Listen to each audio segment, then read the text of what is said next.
TNA is the best wrestling in the whole world. Think this is funny? No. Why would you do this? Hold to. Get a life! Get a life! Shut the front door! Death to ECW. Long live TNA.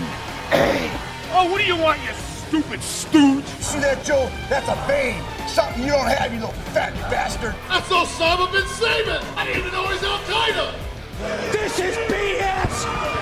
This sucks! I've lost my objectivity and I don't give a damn! Welcome everybody to You've Got to Be Kidding Me, episode number 51. We are a TNA history podcast that covers TNA 1 month at a time. On this episode, we are talking about the month that is August 2006, leading up to Hard Justice 2006. I'm Garrett Kidney, and I am joined by enemy of Cultaholic, Liam Jones. That's me, enemy of the British. Every time you go to England, they chase you in the streets, being like, "You blocked me on Twitter, mate!" I've never been to England for that reason. I am fearful for my safety due to my blocking habits. We have done 51 episodes. Yeah. Which means we are nearly at an episode per week. I don't know what I'm saying. Yeah, you can listen to an episode a week and then listen to our full podcast. For a year? For a year? Yeah. There's 52 weeks in a year? Yeah. I got confused because then I started thinking of 53 weeks. That's on a leap year, it's And fine. I was like, wait, am I getting it mixed up with the Eric Bischoff thing? I don't want to say 52 weeks in a year and then have it not be the case. Well, it's 83 weeks for Bischoff, but yes, it's 52 weeks in a year. Fuck. Too many weeks. Yeah, you could listen to an episode a week, a year. And what does this have to do with your beef with Cultaholic? It doesn't. That's the thing I wanted to start with. I don't want to go straight into beef. You could have started with the beef and then leaned softly into the fact that Jack the Jobber could listen to an episode a week. He still can listen. I can't stop him from that. We were alerted today by one of our fair listeners in Discord that Jack the Jobber of Cultaholic on the Cultaholic podcast outlined that a podcast he wanted to listen to, which he eventually remembered was a TNA history podcast, he found In the name, goddammit. Sorry. he found us on Twitter. I assume one of our tweets crossed his timeline and he was looking at us and he wanted We're very popular. We do numbers. Hashtag. We do pretty solid numbers. I've moved nearly all of like the content tweets onto the podcast Twitter now that it's good enough to do numbers by itself. Yeah. You don't dedicate any to your own. It used to be like a 70-30 split. You see, now it's post to the main account or the podcast account, quote tweet from my own. That's our digital strategy. But yeah, he found our Twitter and he was like, "Oh, this seems like a good podcast." And then he went to click on the hosts and found that one of them, a certain Liam Jones, had blocked him on Twitter. Oh boy. And like, I thought it was gonna be funny. I was like, "Oh, watch the clip," you know. And then like, he just seemed kind of sad about it, and now I feel bad. So we tried already to start a beef with Brian Alvarez. Yeah. Well, he gave up, so we won. We won comprehensively. That little baby Brian Alvarez watched like 4 NWA-TNAs and quit like a coward. We drove him out of the market. We drove him out of the territory too fast. We were too successful. We never got to have podcast beef. No, now Jack the Jobber blindsided us. He didn't name us on the podcast, but we will. He refused to. He did not buzz market us to Cultaholic's extensive listenership. That is legitimately my favorite bit, is that he's like, "I'm not gonna name them," and I was like, you know what, fair. Yeah, we don't get the publicity, so we need to extract it forcefully. I assume that Matthew follows you. Me and Matthew are mutuals. We talk every so often. Yeah, you can be our bridge into making this into a legitimate fight. Yeah, Matthew needs to mediate our deep hatred of each other. Matthew, who, by the way, should be a millionaire, should be the most successful person in the history of wrestling content, and also everyone who aped his style is like the most humorless, horrible person on earth. I disagree. Let me tell you why. Okay. I think I should be the biggest millionaire content man. Have you ever considered that? Well, people can go to patreon.com/kiddingme, which is, you see, this is what we make do. me one. This is how you do it. You do the beef. You're like, Jack the Jobber. Oh, quick, t-shirts, quick. Then you pivot and you're like, well, Jack the Jobber wouldn't want you to go to patreon.com/kiddingme and subscribe, or go to the link in our bio or whatever you're listening to this in description, where you can get our new t-shirts and our posters. You can do that. Jack the Jobber is like, I don't want them to do that, bruv. And I'm like, oh, you should do that. You should stick it to Jack the Jobber by going and subscribing to Patreon and buying our t-shirts. Yeah, I can't think of any other content creators Not a single one. that do wrestling. The Deadlock Podcast. Yeah, I'm a deadlock boy. John Blood, who has been on this show. F off. How about you mother effing F off? Yeah, I'm about to crash out, as the kids say. I'm about to crash out on JTJ, alright? How about you tweet better and I wouldn't block you? Yeah, what up? Do you have a specific memory of the moment you blocked him? No clue. Zero clue. I'm sure it was just like I managed to get 2 tweets in my feed that I like mildly disagreed with, and I was like, F this mother effer. Done. Get out of here. Out. You're done. You're in the block mines with Trump and Elon, baby. Oh no. I'm so sorry, Jack the Jobber. We didn't mean to do this to you. Well, I guess I technically did. I did do it. I hope he's like, you know what? I'll circle back. I'll give these guys a second chance. I was unreasonable. I shouldn't have called them out on my highly successful podcast. I'm going to go back and I'm going to listen to their most recent episode, which I'm sure will be a delightful, fun time with no beefs and no call-outs and will not make me feel bad whatsoever. No, for the record, don't actually care. No. No one should really care about this. This is dumb. We are doing. I'll unblock him today. I don't give a shit about anything. No, we need to mediate, though. We need to fly you to the Cultaholic headquarters on Cultaholic's dime, and we need to mediate this situation, and you need to unblock him in person. You can talk out your differences, and when they plug our podcast and then get all of their subscribers to go subscribe to our Patreon, you know, the normal things you do in mediation, then we can settle this, and like decent, reasonable people, and call Jack the Jobber a nice man, and wish him well in his life. Well, like... Wait, let me think about this. Let me think about this. Shut up. Let me think. Doesn't help that his name is already Jack the Jobber. No. Damn it. That's a compliment. What were you gonna say? I was gonna be like, more like Coulter Brolic, but Brolic just means jacked, so... No! Fuck. Culta Nullic? Like null? Oh, I have one, but it might be too harsh. Well, what are you gonna go for? More like cunter. Wait a minute, that sounds like a different thing. It sounds like I think if you looked for Cuntaholic, you would find something very, very, very different. That sounds like a different thing entirely. That doesn't sound like an insult. That sounds like a Jericho parody shirt. Oh dear. I hope they're all doing well. This has gone exactly as well as I hoped it would.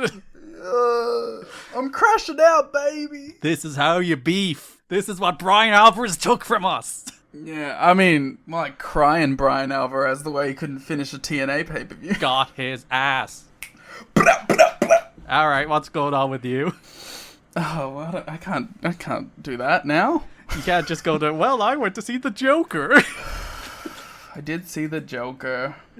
I was going to go see the Joker, and then I saw Interstellar was out for its 10th anniversary, and I was like, fuck it, I'm seeing Interstellar again instead. You should have seen the Joker.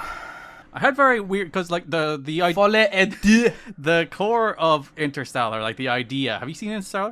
No spoilers. I've never seen Interstellar. Okay, I won't spoil it, but like the way Interstellar plays, it has a core message about love versus like rationality that plays very differently now than it did then. Because like back then it's like the idea that like love being this overwhelming force over rationality is like this positive for society, and now like 10 years later, like the idea of like emotion being this overwhelming force over rationality has been so thoroughly a negative for society for the decade since this movie came out that I'm like, oh, this movie is still phenomenal, but that idea hits really different 10 years later.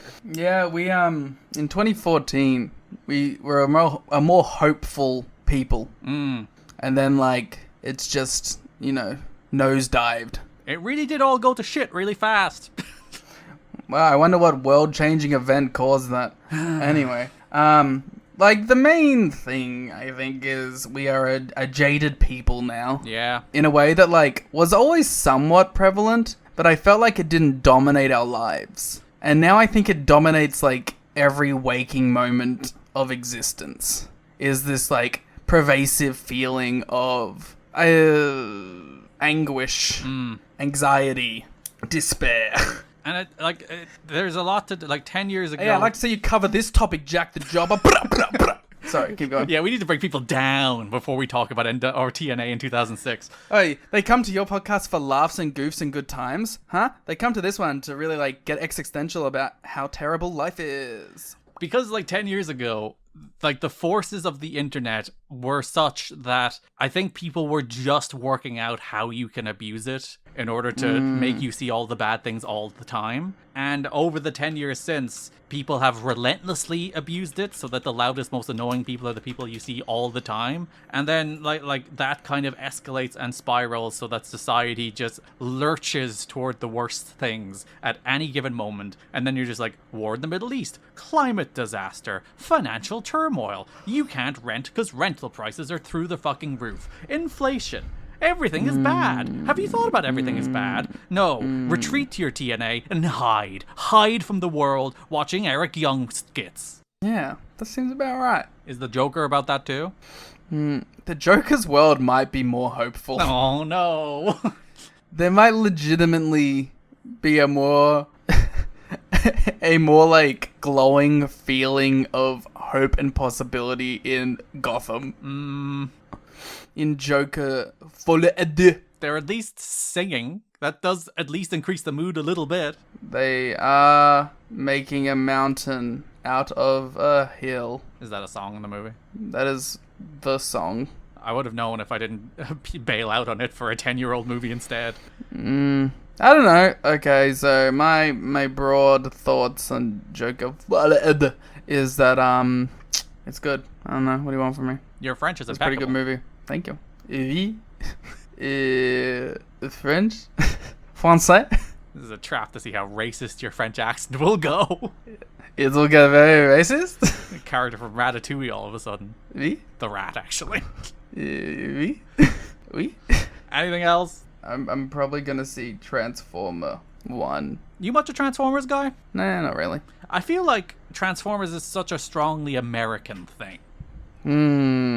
It's like that and like G.I. Joe together. Obviously G.I. Joe is very much an American thing, but I feel like Transformers sits in the same bucket as like, it's like obviously the Michael Bay movies were if financially successful internationally. I mean, that's where I kind of know them mostly from. But like the idea of like, I don't think the like Transformers cartoons from like the 80s or whatever were as pervasive here. Of course, I wasn't born, so they might have been. I might just be too old or too young. Which means I was way too young. You reminded me of my ancient age. How old is Jack the Jobber? I think he's probably a little older than us. He's probably around my age, if not maybe a small bit older. I Google. Then I go to What Culture Wrestling Wikia. There's no Cultaholic Wikia? They should be salty about that. Personal life. What year were you born, Jack the Jobber? I never want to have a Wikia. The You've Got to Be Kidding Me Wikia? Or would we just be folded into the TNA one? Yeah, I don't know, depends who buys us out eventually. Well, it says here 23, but that's old. So that must have been during his coming up era. When What Culture was still, well, when he was still part of What Culture, I guess. What Culture is still a thing. Yes. Well, one of them bought our shirt, so I know which side I'm on. Oh, he did! Yeah, I saw that, yeah. It says 1992. Oh, so he is the same age as me, fuck.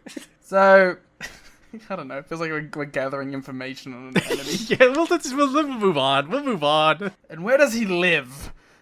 And what hours is he in public? It was meant to be like a light-hearted jive, just be like fake a beef, and now we're like, what is Jack the Jobber's agent location? Who is his family and his weaknesses? We need to learn everything about his patterns. I wonder how weird he'll find this if he listens to it. It's gone. See, it was fine. Yep. And then like it reached like a level of obsession, and now I'm hoping that by addressing it, we're going full circle back to fine. Yep. It was just comedy. We can't be trusted with beefs. I'm so sorry, Jack the Jobber. You were right. You were right not to listen. You should block me. Your assessment of us was spot I'll unblock on. you and you can block me. I'm sorry. Well, he can still block you. You can mutually block. No, like I feel like I need to just be the one. To take the block? Yeah. So we have... Don't say it like that. That sounded so crude. That's up there with cuntaholic. Okay, well, that was an accident. I forgot I did that. I had already moved on. You can head to patreon.com/kiddingme or tnachat.com where you can subscribe and you can get bonus shows. No bonus beefs, just bonus shows. Maybe. We can start beefs. It can be a new tier. $15 tier, we'll start a beef with you. Give us $15 and we'll be mad at you in a way that's weird, but hopefully comes back around to okay. And we'll find out your age and where you live. You can listen to our Raid Takers New Japan show, our Lucha Underground show, our Global Force Wrestling show, our Wrestling Society X show, our Pro Wrestling Guerrilla show, our 2010 Monday Night Wars show, our drafts, our end of year awards, our watch-alongs, our show notes. Also, if you are a subscriber on our Patreon, you get 10% off merchandise. 10% off what? 10% off the You've Got to Be Kidding merchandise. The Kevin Nash Graph t-shirt, the Styles Daniels Joe t-shirt, a selection of posters. You save 10%. There's a post down on Patreon. That's so many percents, I couldn't even count up to it. If you can't find the post, just DM us on Patreon and we will send you the code to save 10%. Also, little pro tip. If you are thinking of buying a t-shirt, I'm thinking of it right now. If you go to Patreon and subscribe on the $1 tier, you will get access to a promo code that saves you more than $1 on the t-shirt. So you will actually make yourself money if you subscribe on Patreon, get that code and buy a t-shirt. So really... Garrett, don't tell them. Don't let them know. I'm giving away all of the secrets. Wow. Big You've Got to Be Kidding Me doesn't want you to know. So you can head to the link in our description or bio or whatever the hell you're listening to us. So you'll find it somewhere where you can check out the merchandise or check out the Patreon. The shirts are good. That one guy from What Culture posted it and he got lots of compliments in his replies. Yeah. Like, that's not me doing a bit. He did get lots of compliments in his replies. And that's why new series coming to the Patreon, What Culture Pro Wrestling from the beginning. It is, well, maybe not entirely from the beginning, but we did talk about it. It fits in the mold of the stuff we have covered. Yeah, listen, I'm just like, we have one show where we cover good wrestling. Mm-hmm. And it's not this one. Wait a minute. So yeah, patreon.com, tnachat.com. Infer what you will. Or check out the merch. That brings us to the news, starting, Liam, with the fire. The roof. The roof is on fire. Should I light my roof on fire in, like, support and unity? No, because then you'll burn and die. Yeah, I'm not 30 yet. That's a watch-along reference, which you will get if you give us $10. I want to bring that up, but we're out of the wacky portion.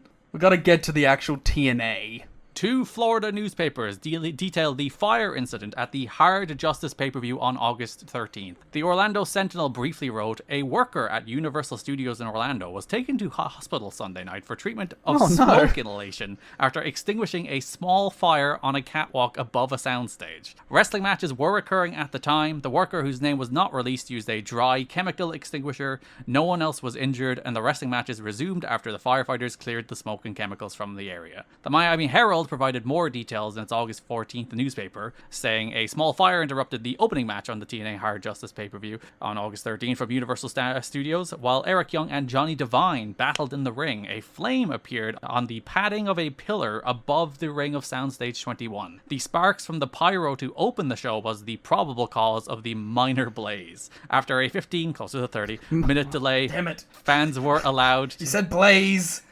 Oh, you want... I was gonna do the thing. Which is also a watch-along. There's a watch-along bit. Well, yeah, we're creating watch-along canon. We don't usually do that. This is too much. It must have been a good watch-along.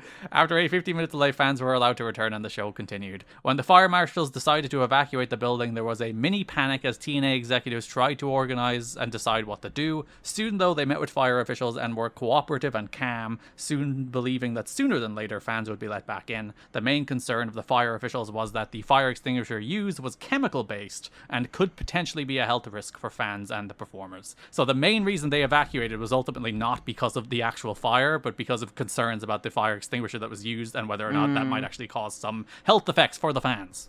Fun note is that we actually had listeners who were there. Allegedly, they could be lying, it is the internet. But that is really funny to me that like some people were there that we were talking about it, including IVP video. Yeah, when we posted this to Twitter, there was a couple people. I did ask somebody for memories, but I don't think they replied on time. So I would have included that person's memories. You're blocked. Yeah, Liam is ruthless now.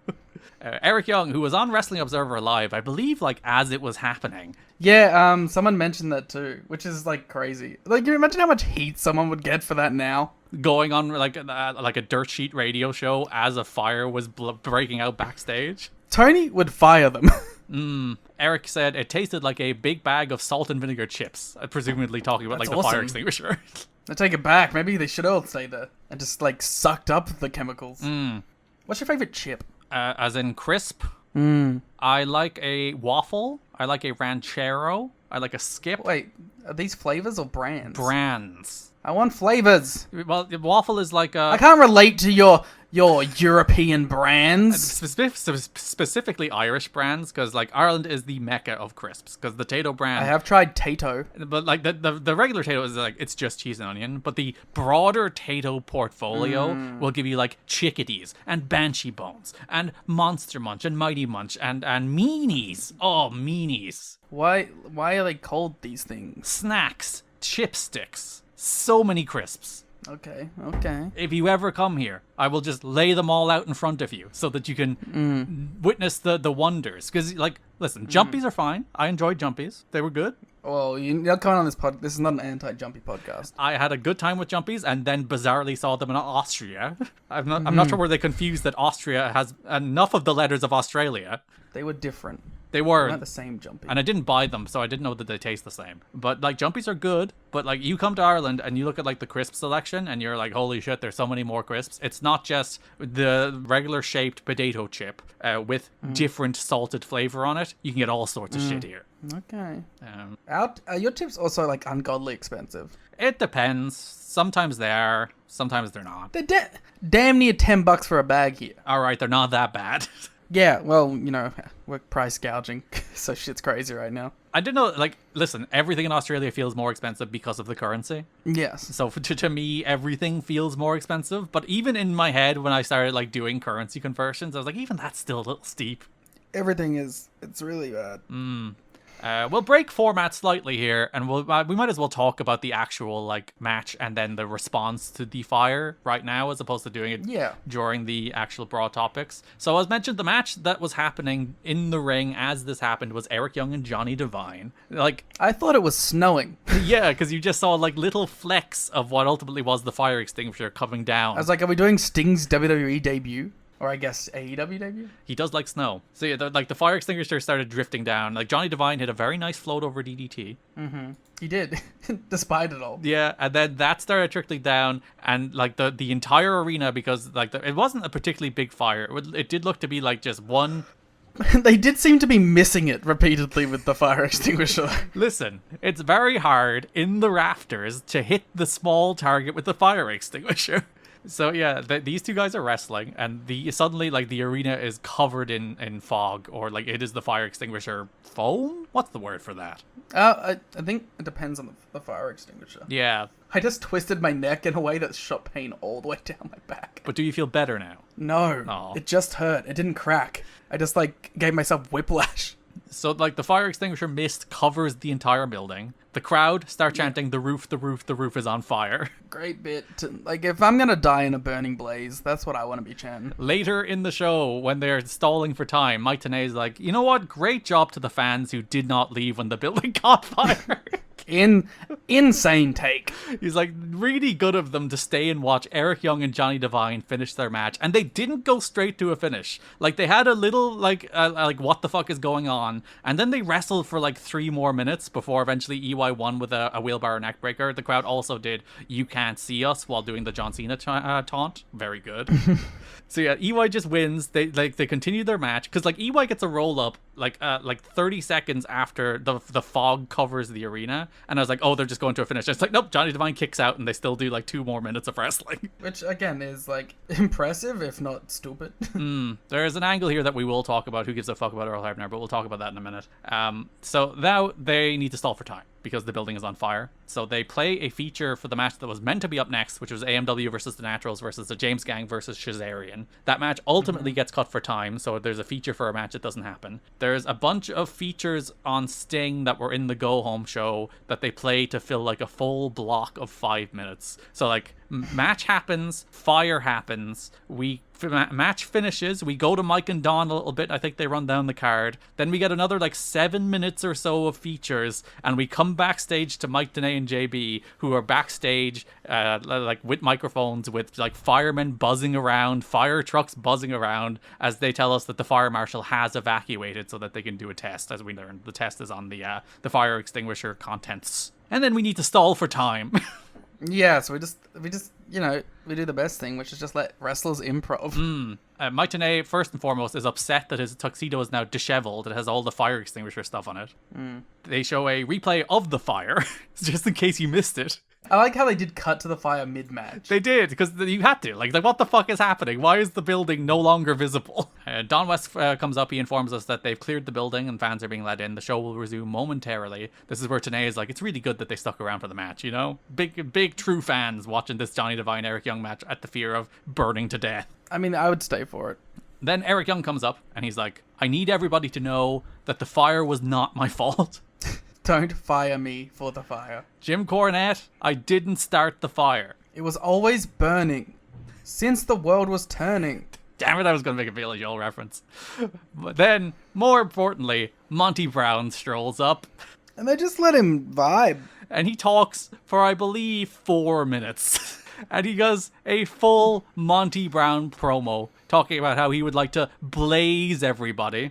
Weed noise. Thank you. He runs down Rhino and Joe. Tenay's like, you can't call him Fat Joe. To which Monty Brown responds by singing, Hey Joe, why you running round with that cheeseburger in your hand? I assume that's a reference. It probably is. This is the one, like that Nash Happy Birthday song that everyone told us what it was. Yeah.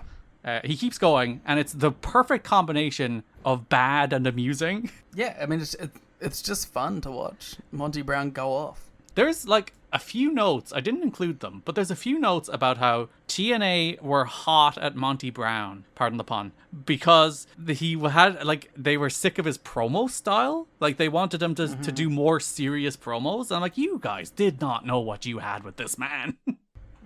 He calls Joe a hippofant, Rhino a herbivore. Then he looks at a hippofant as a combination of hippo and elephant, in case you were wondering. Yeah, I think people got that one. He looks at Mike Tenay and is like, you don't know what that means, herbivore. And it's like, but it means plant eater. Ugh. Then pounds period, he's going to win the false count He anyway. just said... No, I guess he said that Joe had the cheeseburger, so he is consistent, if nothing else. And you might think that's the most unhinged promo in this segment. Shane Douglas walks up.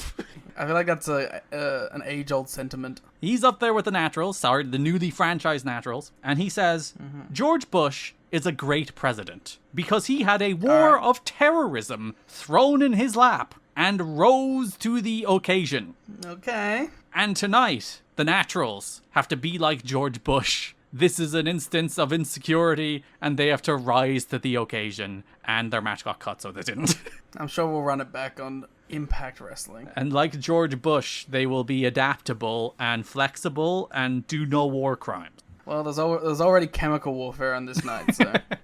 One of the reasons the Monty Brown promo went so long was because they were thinking, like, if they got the fans in the building on time, that the way they would go back to live action is that, like, Joe and Rhino would attack Monty during the interview, and you'd start the Falls Count Anywhere match back right there, and then come back to the building. But that's fun. But they decided not to do that mid-promo, and the reason Monty talked so long was that, like... They didn't tell him. They didn't tell him. They were like, we're not sure if we're going to do this, but if we are, you'll get jumped by Rhino.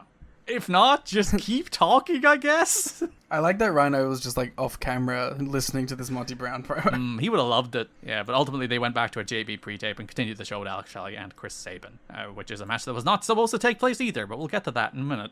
There was the WrestleMania we were talking about in the watch along, where like the weather delayed the event. And it became like one of those like social media moments. And I feel like if a building caught fire on live pay-per-view, it would probably end up being like a lot. Like, I think this is like more of a forgotten moment than like an iconic one. Like this pay-per-view was delayed by 30 minutes because the building caught fire. Yeah.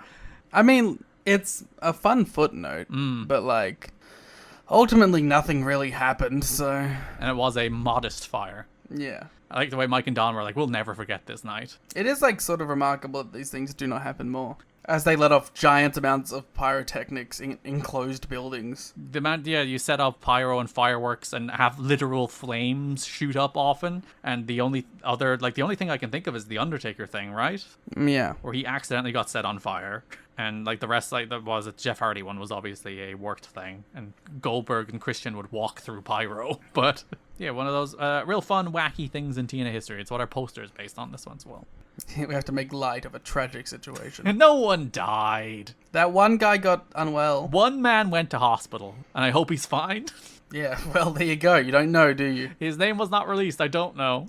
Hope you're doing okay, guy. Samoa Joe has found himself in a tough position in TNA. A wrestler who is ready to break out as a main event star, but without a political ally fighting for him on the booking committee. Which I would somewhat disagree with, because the booking committee is clearly positioning him as a star. Like, it's not like Joe is still stuck doing X Division stuff. Like, they clearly like, oh god, Samoa Joe's really breaking out, we have to do something. But we still have like Jarrett and Sting and Steiner and Christian that we're too busy doing other things with. Like, that's the balance. It's not like they're not booking him in main event spots. He does feel like a major part of the show. And like probably like Rhino level.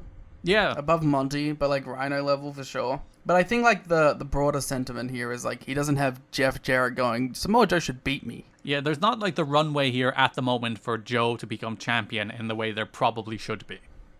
Frustration with how he has been utilized lately has boiled over into a public confrontation with booking committee member Scott D'Amore at last week's TV tapings, which I think we mentioned briefly last month, but there's more details on here. His concern has been building for weeks, if not months, and gained steam when he was put in the Ultimate X match 3 months ago without concern for protecting him in the match, which I think is still bullshit. Like, the whole thing was he was protected in the match, but listen.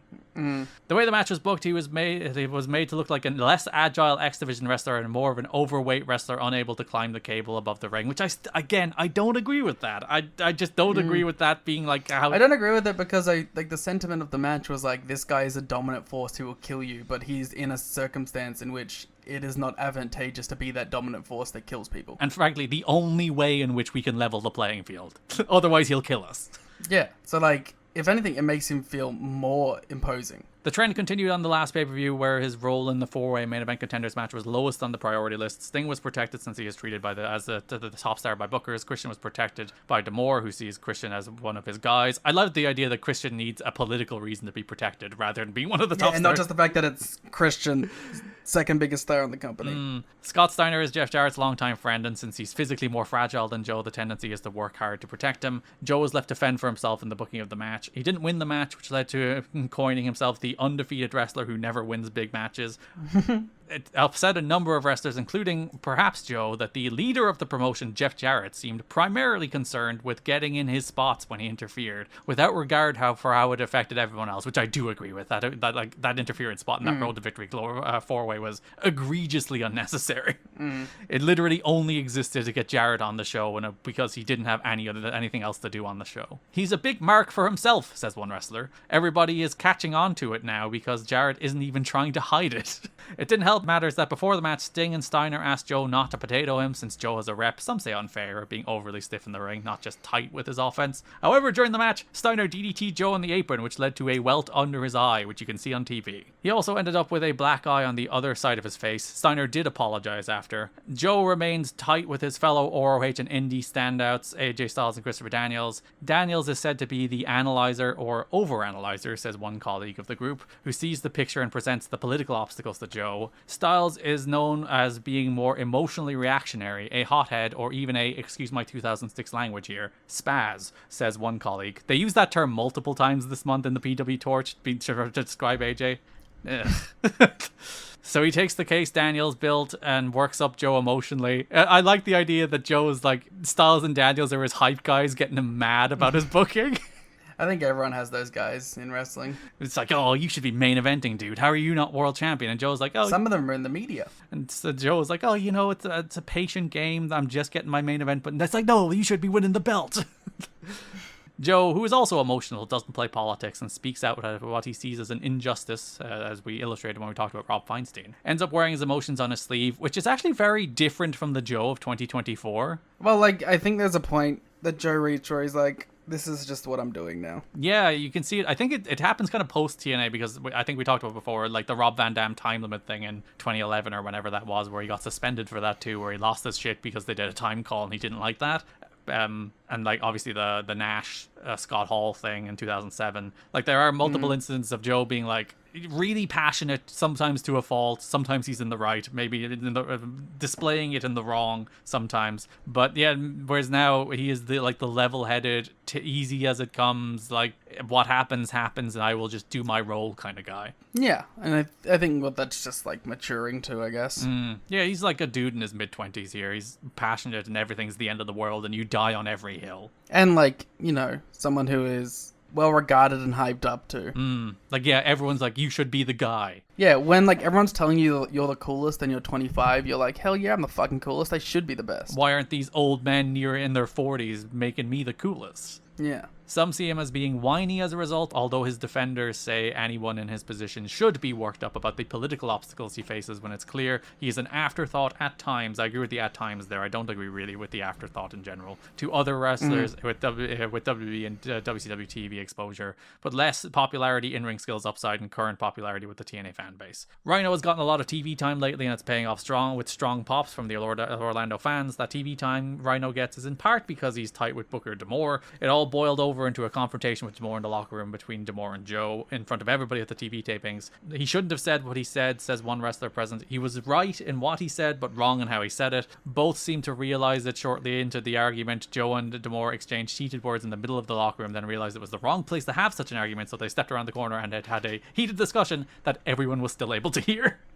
Yeah, again, this doesn't seem like anything major. It just seems like wrestlers getting worked up about booking, which is like every day. And like the Steiner bit is part of it. Like Steiner like fucked him up a little bit. And when you look at TV, it is a big ass knot in his head. So he's probably like coming back emotional. And by all accounts, the next week they did a mock public argument to be like, joking around, so everything was fine. TNA and TV industry sources both indicate that a tentative agreement has been reached between TNA and Spike TV to expand Impact to 2 hours, either in October or January or October 2007, as it turns out. Details are being worked out, but TNA management has been pushing for it lately, and Spike TV officials have agreed it is a move worth making. TV sources say Spike sees TNA as a late night show, meaning it could remain in its current time slot with a second hour tacked on. There has also been talk of the second TNA hour airing on a separate night rather than as part of a 2 hour block, likely another 11 to 12 time slot, but on a Monday after Raw. The argument for that is that the Raw's overrun draws the largest wrestling audience of the week every week, so TNA could benefit from a carryover of that viewership if they knew about the show and switched channels after Raw. It is the AEW Rampage strategy, as we like to call it.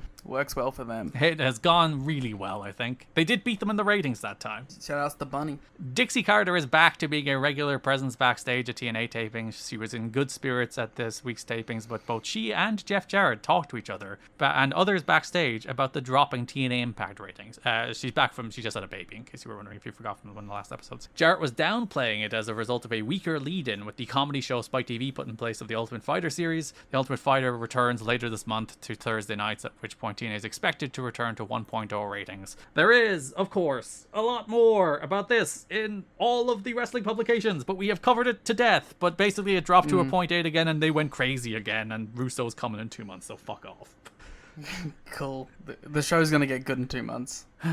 Jake the Snake Roberts may be at an upcoming TV taping to have an on-air role after pitching himself and Canadian wrestler Sin to also have an on-air role. Sin provides the transportation for Roberts to be at the event. TNA management is rightfully leery of investing in Roberts due to his past drug use and reputation for no-showing events, but they value Roberts' name value and promo ability. We'll see. They should have a managed Team Mexico.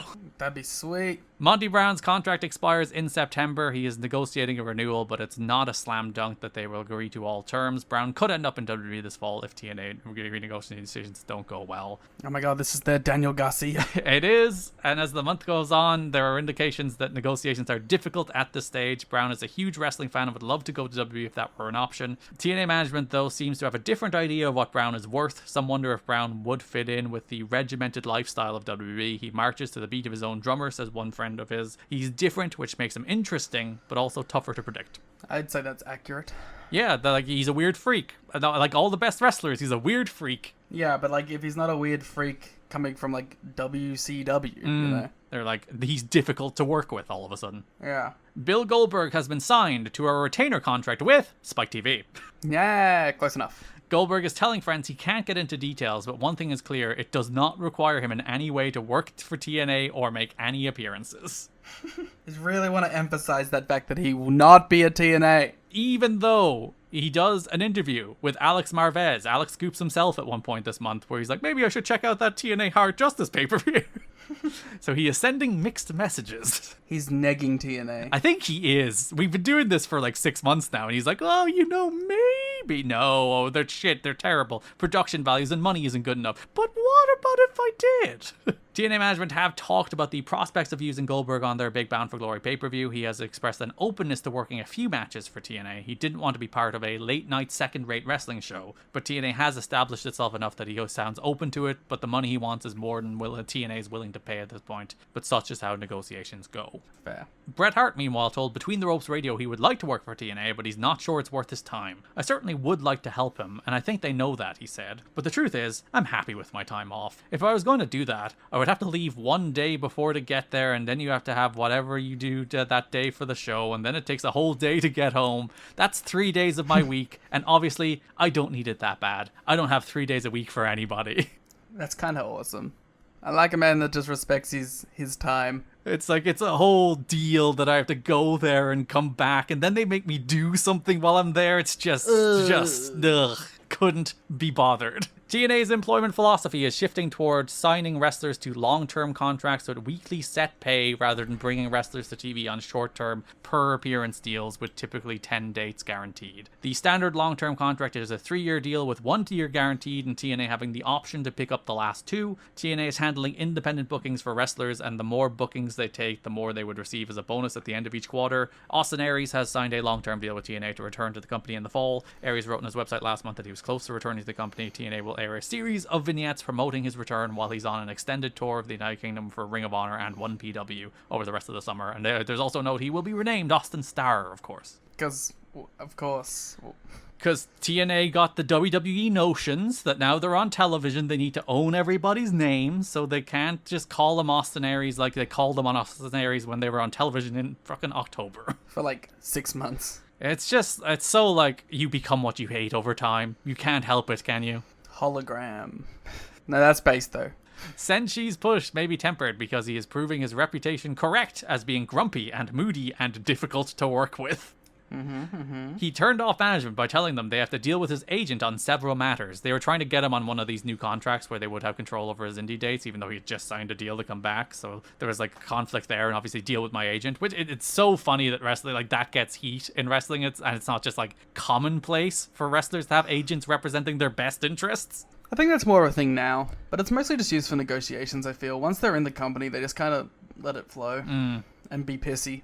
He also won't work with certain indie promoters that TNA wants to send him to work for. He's always in a bad mood, says one colleague. He's always creating drama. If it's not one thing, it's another. He's too intense, too passionate, but he signed a 3-year contract, so he's going nowhere. Fair enough. But like, I guess it's a 1-year contract technically. Current X Division champion Senshi says the X Division isn't as strong today as it has been in the past. It's true. So if you read this interview, we'll read some of it. I do think he is talking in character. Yeah. But with a little sprinkle of truth. I think it's a little bit of A, a little bit of B. But like there's enough in character that like, is he talking in character? But also he's just kind of burying people. So it's like, oh, did you really need to do this? I don't know. But Senshi says, I'm probably going to get some feedback on this, but I think it's weak, he said in an interview with the Wrestling Crossfire audio show this week. I love how we read shows names like Between the Ropes, and it's like, we really haven't come up with new show names at all. Yeah. Think of it this way. I just came into the company a few months ago, and I'm already the champion. What does that say about their wrestlers? I mean, that's in character. These guys, they're very gifted athletes, and I think there's certain aspects about them that they really need to work on to become a champion. I take pride in what I do as a profession, as a career. I dedicate my life to doing this, learning and trying to get better and such. I think that some of the wrestlers have become complacent in their current roles in being part of the X Division, and I don't think it's necessarily to become a better wrestler, to become a better athlete. I just think it's okay, I'm comfortable at this level, let me stay here. I've just never been that way. I think I've proven over the years by the matches that I've done and being a part of that way I fight against every competitor. He also isn't crazy about the Nash stuff where he's like, good or bad. Like this stuff, like it's in character, but also it's like, you're already getting heat, buddy. You don't need to go in the media and say everyone's shit. I mean, it's on the TNA show. No, this isn't a TNA podcast. Was it not? No. Oh, well then. There's a whole other bunch of stuff that he says, but it's mostly like Warrior. Warrior, Japan, Warrior. TNA recently completed filming for the upcoming project Sting, Return of an Icon DVD. The DVD is due on store shelves on October 10th. Producer Bill Banks and Simon Edwards spent time with Sting in California to interview him and film footage of Sting's memorabilia for the DVD. Isn't it funny how that's just like not really a thing anymore? Especially in an era where like that's like prime digital content. Yeah. But like you can't really make the case for a return on investment on it, on digital content. You can be like, we can send a camera crew to Sting's house and film this stuff for a DVD that will sell 10,000 units of and make X money. Whereas now it's like, we can post a video on YouTube and it'll make, I don't know, $200. Yeah. So like you just, I think about that a lot, in that we destroyed so many systems that kind of worked and replaced them with ones that kind of don't. But like, I guess the value that you can do is like, you could make it like a internet pay-per-view thing, you know? Or like, you know, you have a streaming service that's content. Like, there is a value to just having content. There is, and it certainly adds value to the streaming service. You would hope that the subscribers you have and maybe the ones you add would be happier because you have content like that. And also, for like the actual like thing of it too, it's like, you know, what does it cost? $5,000 to send someone down there? Probably less. Yeah, to like just go film some shit and then like post that onto your YouTube. Like, I don't know, if you're an AW with this fucking crazy renewal deal, like, just do shit like that. I don't know, it's not costing you anything, it's just giving people things to do. And it's like, it is the thing WWE does so well, it immortalizes your canon. Like, it is like, these are the important moments. This is like the DX in the tank, DX in the tank, DX in the tank, and we'll hit you over the head with it over and over again on documentaries and DVDs until it is accepted that is a meaningful, important moment in wrestling history, when at the time nobody cared. Like, that's what you can do with this stuff. You can really drive home narratives. Well, like, New Japan still does this, you know? They'll just, like, have a video crew hang out with Goto for a week. Yeah. And then make something out of it. They film the backstage stuff on Wrestle Kingdom and have a Wrestle Kingdom doc every year. As you said, some of that stuff they do as, like, standalone paid stuff. Yeah. So it's like, I don't know. I feel like there's value to it. And I really like the one they did for the G1 this year, because those fans are the most charming people on earth. Yeah. Everyone loves evil.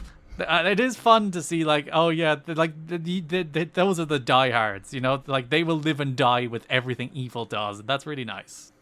Yeah, I just think it just has value outside of monetary gain, I guess. When you saw like the multi-generational thing in that doc, where it's like a grandmother being like, here is my daughter who loves wrestling and my granddaughter coming to her first show, it's like, that's awesome. Yeah. From the TNA press release, Sting gave his candid comments on a wide variety of subjects, including his early years in the sport, the rise and fall of WCW, religion in his life, his family, coming to TNA, the future of the business, and so much more. Sting offers candid comments on names such as Ric Flair, Eric Bischoff, Hulk Hogan, Lex Luger, Kevin Nash, Bret Hart, and many more personalities he's worked with. TNA's Best of the X Division Part 2 DVD is due out in October, a very canonically important DVD to me, and TNA's 50 Greatest Moments is set to release in November. A very canonically important DVD to me. There you go. TNA has strongly considered the idea of matching Joe against an MMA star on a pay-per-view, but haven't been able to come up with the right name. There is either fear of a bad match, or people who they think might be able to do a decent match, but aren't big enough names to help the buy rate. The idea behind it is to be building a match with a well-known MMA star to try and draw the MMA audience, presumably the ones that are watching UFC right before Impact, and that will be watching the show over the next few months. Plus with Sylvester Terkay, with Sylvester Terkay starting on SmackDown, Annie using a shoot fighter almost looks like they are copying WWE booking. Okay. Oh, you know, not Sylvester Terkay. Don't want to make them think you're doing that. What 2006 MMA fighter would you bring in for Joe? Rampage. Sure. Future main event Mafia tag team partners. But like, I don't know, it just feels like that would be like the thing that would actually probably do numbers. Not like a Ken Shamrock if you could get him. He's too wrestling coded. It's not a novelty then. It is just Ken Shamrock doing a match. You are right. Yeah. I guess the guy who exists in the TNA verse the most is Tito. But like the thing is, again, you also have to have them lose. So I'm sure that's a sticking point. And MMA fighters famously don't take themselves seriously. No, I don't watch Glee. Don West is said to be well-liked and gregarious backstage. Everybody likes Don, says one TNA wrestler. He's loud and he's fun. That seems about right. Which is the perfect note to end the news on. Yeah, just a very sweet note to end it on after, like, not even depressing news, just like, I don't know, grating of just like everyone just being like, rum, rum, rum, rum, rum, Yeah, rum. Loki is angry, and Joe is angry, and Goldberg doesn't want to go to TNA, and Dixie Carter's back, but she's mad about the ratings. And Sting has a DVD. But Don West, everyone's like, he's a cool guy. Yeah, they like him. All right, that's the news. The news. That brings us to broad topics, starting with the NWA World Heavyweight Championship match between Jeff Jarrett and the Icon, Sting. It is Sting. On the July 20th Impact, we open. JB is outside Sting's locker room. He reminds us it'll be Sting versus Jarrett at Hard Justice. Jay Lethal walks out. If you remember, Jay Lethal got the pinfall in the Team Canada Disbands match back last month. So Jay Lethal will get a title shot of his choosing. JB is like, hey buddy, you got an X Division title match tonight. And Jay Lethal's like, I was just talking to the Sting guy. And he was like, I should risk it all and challenge Jeff Jarrett tonight. So I'm going to do that. I like that. And I like that Jimmy's like, he doesn't know about that shit. Yeah, to go straight to Jarrett and tell him. Mike and Don recap Sting coming back from the lighter gasoline in the eyes at the Victory Road 4-Way. Jarrett is doing his favorite thing. He's shouting at Mike and Don, being like, what the hell, guys? That's a conspiracy against me. Sting has conned Lethal out of an X Division title match in order to get Lethal to challenge me so that we can get the title off Jeff Jarrett. It's more screwy stuff. Sting is going to come out of the rafters and screw me because he's afraid of me at Hard Justice. It's a classic, how can we get Jeff Jarrett on the show? Have him go out and yell at Mike and Don. Even though he is in the main event in the world title match. I know. We can't just be like, he'll be here later. This is just his favorite segment. We do get more than one this month. And then main event, Jeff Jarrett defeats Jay Lethal to retain the NWA World title. It's a fun little match, little TV effort. Because, like, it is 6 minutes, and that is, like, a fairly broad critique you could have of TNA TV this month in particular. The wrestling has never meant less to this show. Well, maybe. I don't know. I don't think there's an era where, like there's some shows, I can't remember which Impact it is exactly, but, like, there is, like, a 2-minute squash, a 2-minute tag, and then, like, a 4-minute main event, and that is all the wrestling you get in the hour of TV. Yeah. And I'm like, I'm not, like, deluded about the amount of wrestling that should be on these shows. It's an hour show with a lot of mouths to feed. I expect matches to be 4 to 8 minutes tops, but, like, them being, like, 2 to 4 minutes tops is kind of a bummer. Yeah. I don't know. Yeah. I've just kind of come to expect it, though. I don't expect, like, 10-minute affairs from this show. You've been beaten into submission. I don't know if I'd want much longer matches, to be honest. Like, I appreciate the expediency of everything and fitting, like, so much stuff into these shows, because, like, there's a lot you can say about TNA TV. You can't call it boring, though. Which is the weirdest thing, that you're like, we're gonna bring in Russo. The idea that, like, this TV needs to be transformed into Russo is, like, it's already, like, it's not, it will get worse, and it will get more chaotic. You, like, watch these shows being like, there's a lot happening in very short matches, and then you watch a Russo show and you're like, how did you make it even shorter matches and even more happening? How did you do that? It's crazy. But, like, it's not like this is, like, ideologically super opposed to the way Vince Russo views wrestling, you know what I mean? Yeah. It's kind of like a better version of his kind of show, which is all about stories and angles, and then the wrestling is kind of secondary. But the angles aren't, like, insane enough. Yeah. So, like, this match does go 6 or so minutes, and I love this match, because it's, like, it's the classic Jarrett eats shit for nearly the entirety of the 6 minutes, which he doesn't usually do. He usually has to get his heat, and he has to do his crowd brawling, but, like, from the jump, Lethal powerbombs Jarrett out of the corner, runs wild. Lethal gets a near fall on an elbow. Jarrett tries to powder out, but Lethal follows him out, throws him back in, gets a near fall on a crossbody. Jeff Jarrett briefly turns the tide, but then Lethal hits a dive, and it's only after Steiner walks out and distracts Lethal that Jarrett finally gets the heat. But, like, then you come back from the break and you're still, like, going crazy. Lethal reverses his figure 4 into his own, but Steiner pulls Jarrett to the ropes. Lethal takes out Steiner with a dive, gets a big near fall on a diving headbutt as Jeff Jarrett does his signature single arm in the air kick out. Steiner hits Lethal with a pipe, and Jarrett falls with the stroke off the ropes for the win. Like, it's 6 minutes and Lethal gets, like, 5 minutes of it. It is unnaturally generous of Jeff Jarrett. He must just like this guy. Or he values, like, the idea of being the underhanded champion who can't get it clean when he does. The idea of, like, just beating guy. Yeah, because, like, he doesn't do these kind of matches that often, and I think they're more in his skill set, because the kind of match he usually does is the kind of match where like he's on top and somebody's fighting from underneath. Like think about like how he'd wrestle AJ, for example. Whereas this kind of match where he's doing like the Ric Flair territory match, where like guy takes him right up to the limit, he's showing ass the whole time, and he barely escapes with the belt, is much closer to what you should want out of this kind of Jeff Jarrett NWA title reign versus the kind of prestigious NWA best wrestler champion kind of thing. Yeah, this is a better role for him, like, just, like, obviously, you know? And you are right that, like, he very clearly likes Jay Lethal.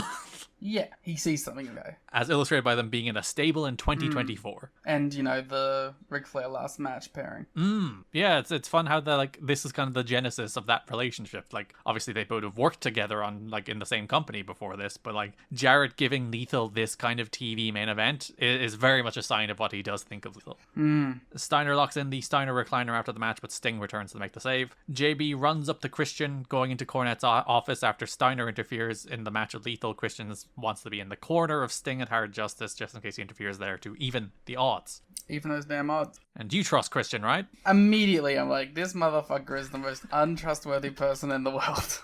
No, why would you not trust Christian? He has a track record of trustiness. Trustiness? He would never betray a friend. Never. Sting would never be betrayed either. Everyone loves Sting, and Exactly. Christian doesn't do betraying. Yeah. I have a question, and Shoot. this will spoil this. So, Sting, Christian, you're familiar with him. He will in fact turn on Sting What? at this pay-per-view event. In the character of Christian Cage, do you think he has already made this decision? Or do you think it is like he had the guitar in hand, he saw Sting going for it, and he was like, you know, flick of the moment, I'm gonna lay this guy out? I believe, now I haven't, we talked about this last time, but I haven't rewatched these episodes since they aired, so I don't remember the minutia of the story. But I believe the story they tell is that Christian decided in the match.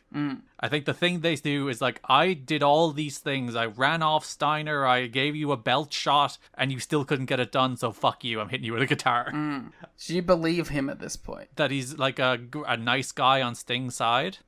Nah. So you think it was all a plan ahead of time, and then he perhaps did those things in the moment to sort of as justification for what he would do. And like, he's been leaning heel since Slammiversary. Like, it's not like this is the first time he's been doing this, you know. And Sting is even like, you're beginning to be a lot like Jeff Jarrett, and Christian's like, wait a minute, you can't say that about me. So yeah, he's been conspiring against Sting for a while.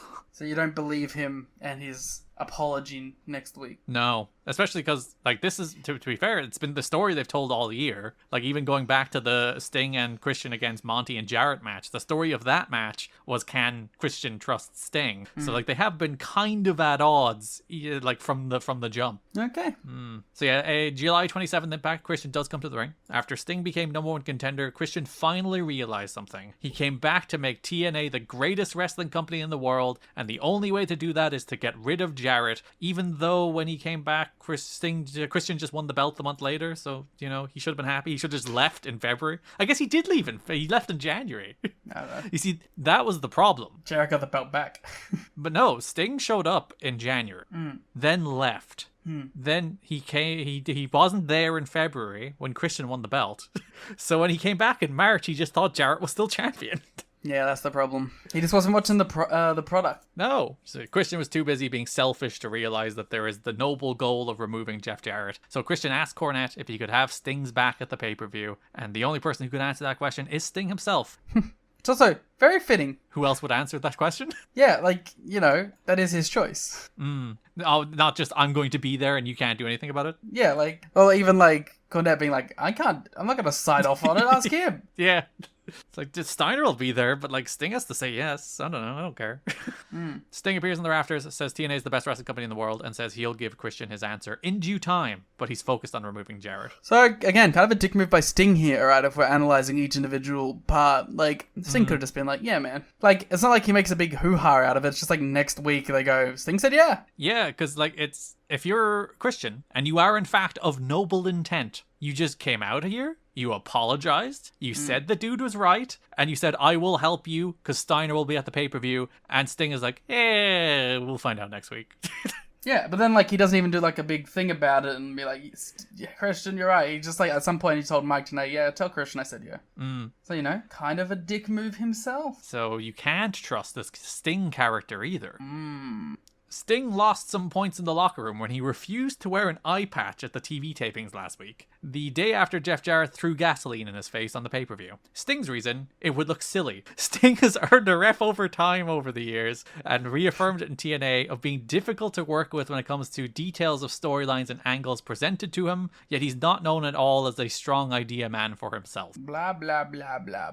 Yeah, Dave has more color here that, like, he doesn't want to do anything that feels like hokey wrestling, and like the exact explanation for why he didn't want to do it is his son got gasoline in his eye at one point and was fine a few hours later, so it wasn't realistic. I mean, yeah, fair. I don't know why you would wear an eye patch for gas. I would have to question the Stinger's parenting if his son is getting gasoline in his eyes, but his point stands. He threw it in his eyes. He's like, I have to practice a spot real quick. Come here. Yeah, he went there the day before the show. It's like, would this actually hurt? They want me to do this. I need to know, is it realistic? I'm using real gasoline.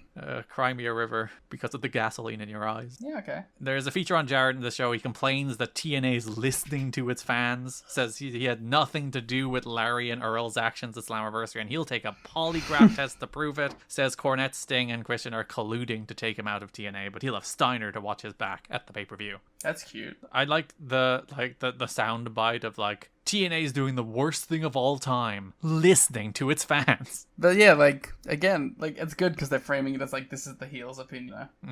It's a fun soundbite to come from Jeff Jarrett. Yeah. As you said, following week on Impact, JB just kicks off the show and is like, Sting accepted. It's so anticlimactic. Jarrett comes in and complains. Slick Johnson comes in and informs them that there's a mandatory Cornette meeting tonight, and he especially wants to talk to Steiner. They threaten Slick because they want to know where Cornette and Christian are, so then they go on the hunt for Christian. Wait, okay. Wait, there's definitely a joke in that. Crusades, something like that. Okay. They're hunting for a Christian. Oh, okay. Yeah, it was so highbrow. It went right over my head, you see. There's something there. Just pretend I said it and it was funny. Jarrett and Steiner attack Classic. Lethal backstage, demanding Christian's location. JV informs Jarrett that Christian isn't even here yet. Jarrett doesn't believe him, so they're going to make Christian come to them. Dope. Jarrett demands Christian come out later in the show. Larry Zbyszko comes out wearing a hairpiece. He's just gotten off the phone with Cornette, and if people don't follow the following orders, they'll be fired. Steiner has to be at the company meeting later tonight, and Jarrett must leave the building immediately, or he'll be fired. Again, like, listen, I appreciate that, but I don't know the business sense of a Jim Cornette to be like, I'm going to just fire our champion after we just had this tumultuous title situation. Or is it a secret plan all along? God. Is everything a secret plan in this company? Jeff Jarrett seems to think so. That man is telling me that everything is a conspiracy, so maybe Jim Cornette couldn't find probable cause to get rid of Jarrett based on the Slammiversary main event. But here, he is given a clear set of instructions, and then he disobeys them and nothing happens, actually. So, well... So, all in all, I don't know where we stand. AMW talked Jarrett out of the building because he's real mad. Mike TNA sits down with Sting. He's happy with Cornette so far. He's on a quest to take out Jarrett, but the world title is I secondary. like that he's just like, I got no problems with Cornette. Yeah, things have gone pretty well with him so far, actually, yeah. There's not enough room for both Sting and Jeff Jarrett in TNA. So the classic Jim Cornette company meeting, which we will come back to multiple times. He's in the ring. He doesn't want to take up a bunch of TV time, unlike some other bosses on TV.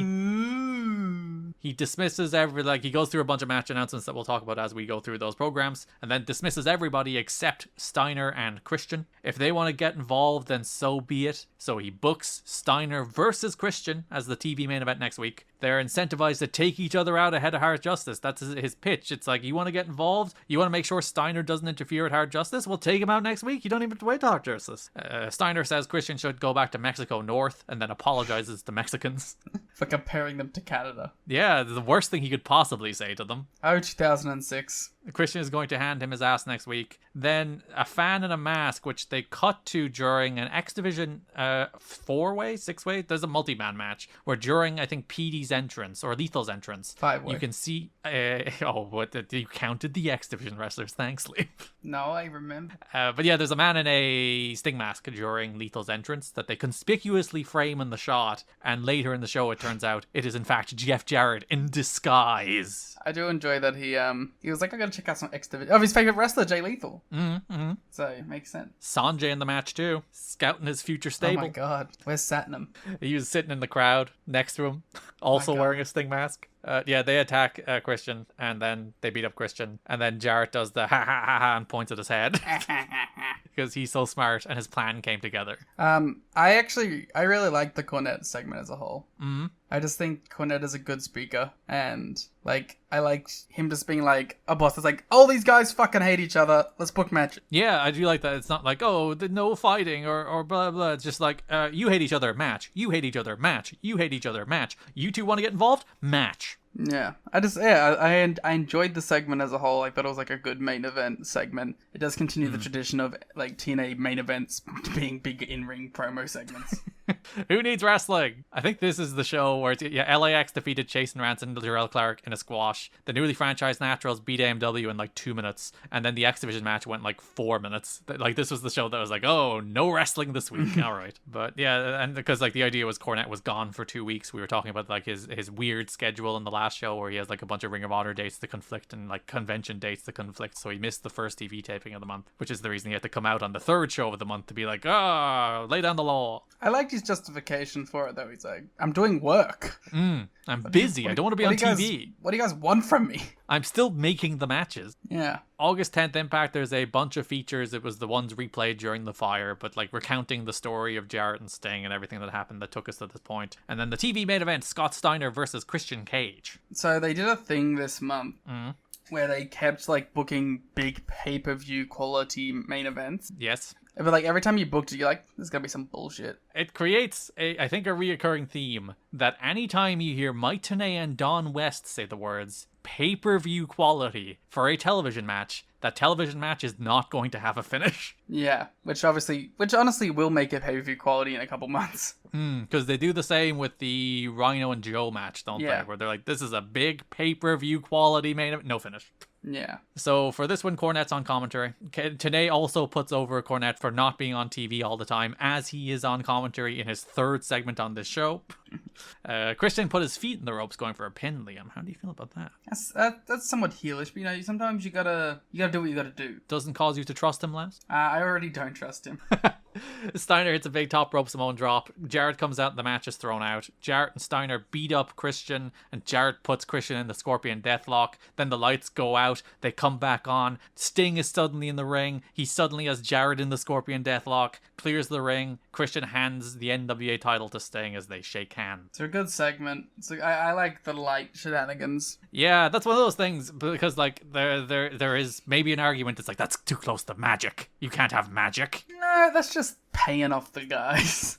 Yeah, this thing just talks to the lighting crew, and he's very fast. Yeah. But it's a great visual, yeah. Lights go down, Christian is in the Deathlock, lights come up, Sting is there with Jarrett in the Deathlock. It's a good bit. It is a good. Hard Justice opens with a video that is like, light and dark, evil, good, seduced by darkness, Christian? Foreshadowing? It also has a Barry Scott doing some like chanting. It's really cool. We have 2 backstage interviews, one with Steiner. He's like, Sting could have picked anybody. Could have picked the Ultimate Warrior. Could have picked Lex Luger. Could have picked Goldberg. But he chose Christian. And we all know Canadian white trash is much worse than American white trash. So Christian is the lowest form of Homo sapien.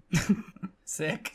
So we now know Christian is worse than Mexicans and American white trash. I think all Canadians are worse than Mexican. Yeah. Is the implication, not my actual thoughts. I think everyone's equal. Maybe that makes me controversial. At least he's not like he's the lowest form of Homo sapien. At least he's still admitting he is the same species. Not some kind of Neanderthal, perhaps. Some missing link. No, it's a different wrestler. Shut up. JV has Christian. Christian suggests Jarrett set the building on fire to get out of his title match. That's good. He then mocks Steiner, and he'll make sure Sting wins tonight. Feature on Sting and Jarrett. And then our main event for the NWA World title. Jeff Jarrett defeats Sting to retain the belt after, shock of all shocks, Liam, Christian Cage turned on Sting. I can't believe it. There was no way of seeing it coming. Yeah, I mean, I don't think anyone was surprised. See, like, a lot of the times I get angry at someone turning if they've, like, been helping the whole time. Like, you know, like the worst of it is, like, the classic, like, tag thing. Yeah. Where, like, you know, they team up for the whole match working together and then, like, last second swivel the hips and, like, lay someone out. And you're like, well, then why did you do the whole fucking match? But I don't know. Like, we've laid out two scenarios. One in which he was like sort of building up plausible deniability, and one where he like made the choice during the match. So I'm like fine with it. How do you feel about the fact that this is not leading to Sting versus Christian? That seems silly. This is leading back into Jarrett versus Sting. That seems silly. Like this, I've always said, if I could transport back into TNA history and be given total control, if you were like, Garrett, you can go and change the past in one way, it's just like, no Russo here, Sting, you do this exactly as you do, and then Bound for Glory is Joe beats Jarrett, and then Sting and Christian. That would make more sense. Yeah, it makes a lot more sense based on the directions coming out of this, instead of this is just a road bump to get Sting as far as Bound for Glory, where there he can beat Jarrett.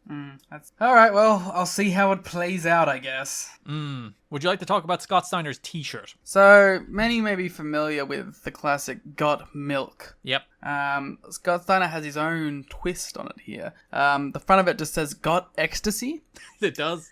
And, like, the thing about it is you may think, well, it's Scott Steiner. Maybe he just picked up, like, this shirt in Florida somewhere, you know? And I was like, hell yeah, brother, I love ecstasy. But then you have a look at the back of the shirt where it says Big Papa Pump. And you're like, oh, it's merch. So they're selling a shirt that says Got Ecstasy on it. It does. I believe the understanding here is that like the ecstasy is in a sexual nature and not in the drug sense.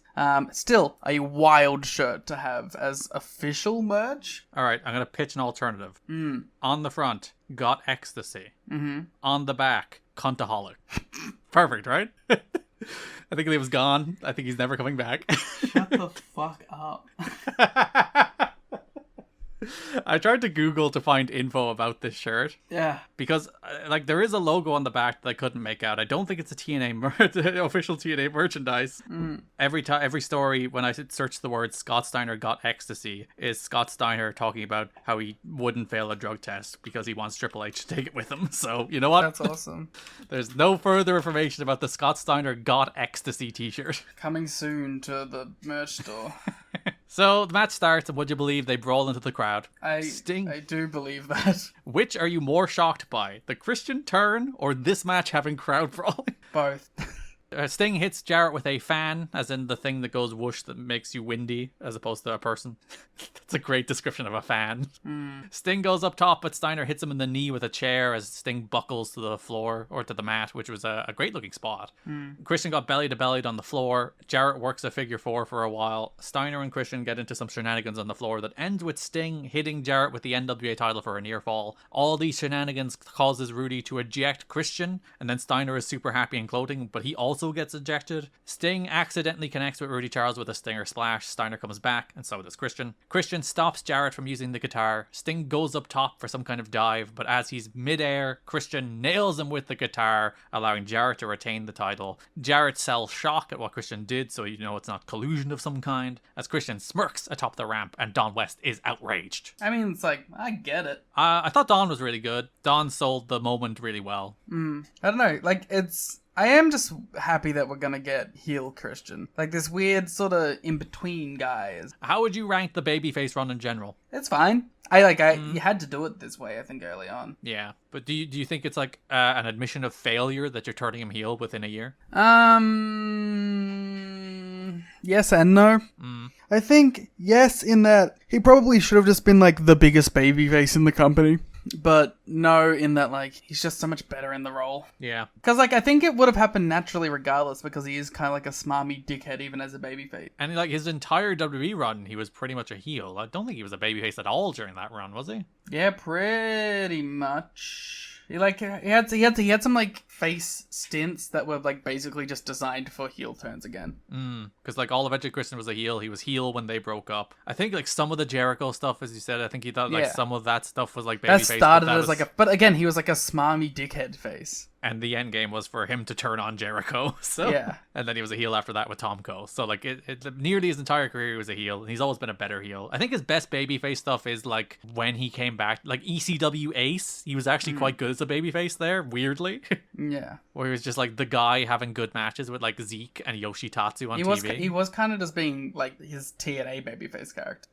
But yeah, every best run of Christian's career, like the Randy stuff, the current stuff, the run we're about to get, the like Peeps and with Tomko, all of that, all of this, the Edge and Christian stuff, of course, all of it was a heel. So like he's just a better heel. Yeah. Do you have any thoughts about Sting and Jarrett as a wrestling match? Like, it was fine. I really don't have a problem with it. It was exactly what you'd expected, especially with the match was. I have less of a problem with the fact that like the match was all about Steiner and Christian, because like the build was all about Steiner and Christian. Yeah. Like if you bought this pay-per-view thinking I'm gonna get a clean Jarrett and Sting match, you deluded yourself. Yeah, exactly. The highlight of the month, I think, is one of the other heavyweight programs, which is Monty Brown, Rhino, and Samoa Joe. Yeah, probably. The highlight of the month is probably just EY, but yeah. So July 20th Impact, Rhino defeats Robert Adams. This whole time, like, every time I looked at his name in the sheet, I just saw Robert Anthony. Who's Robert Anthony? All Ego? No, Ethan Page? No. He's not, sorry, he's not All Ego. All Ego is the page. He's just Ego. When you're, so he's like half ego? He has a percentage of ego? Listen, I don't know, man. CCW guy. I don't know him. Big ass fan. I really am. Clothesline, Gore. Rhino wins as Tenay mentions that Bound for Glory will be in Detroit, Rhino's hometown. Rhino grabs a mic. Rhino says when he threw out an extreme challenge, that wasn't what he was looking for. He didn't want a nerd like Robert Adams. Joe comes out. He has that big ass bruise on his forehead from Steiner at the pay-per-view. Joe wants a good old fashioned brawl and he wants it next week on Impact. Rhino says let's do it right fucking now, except they bleep the fucking, except they don't bleep the fucking, they miss the bleep on the fucking and you can hear the fuck. And they're pulled apart by security.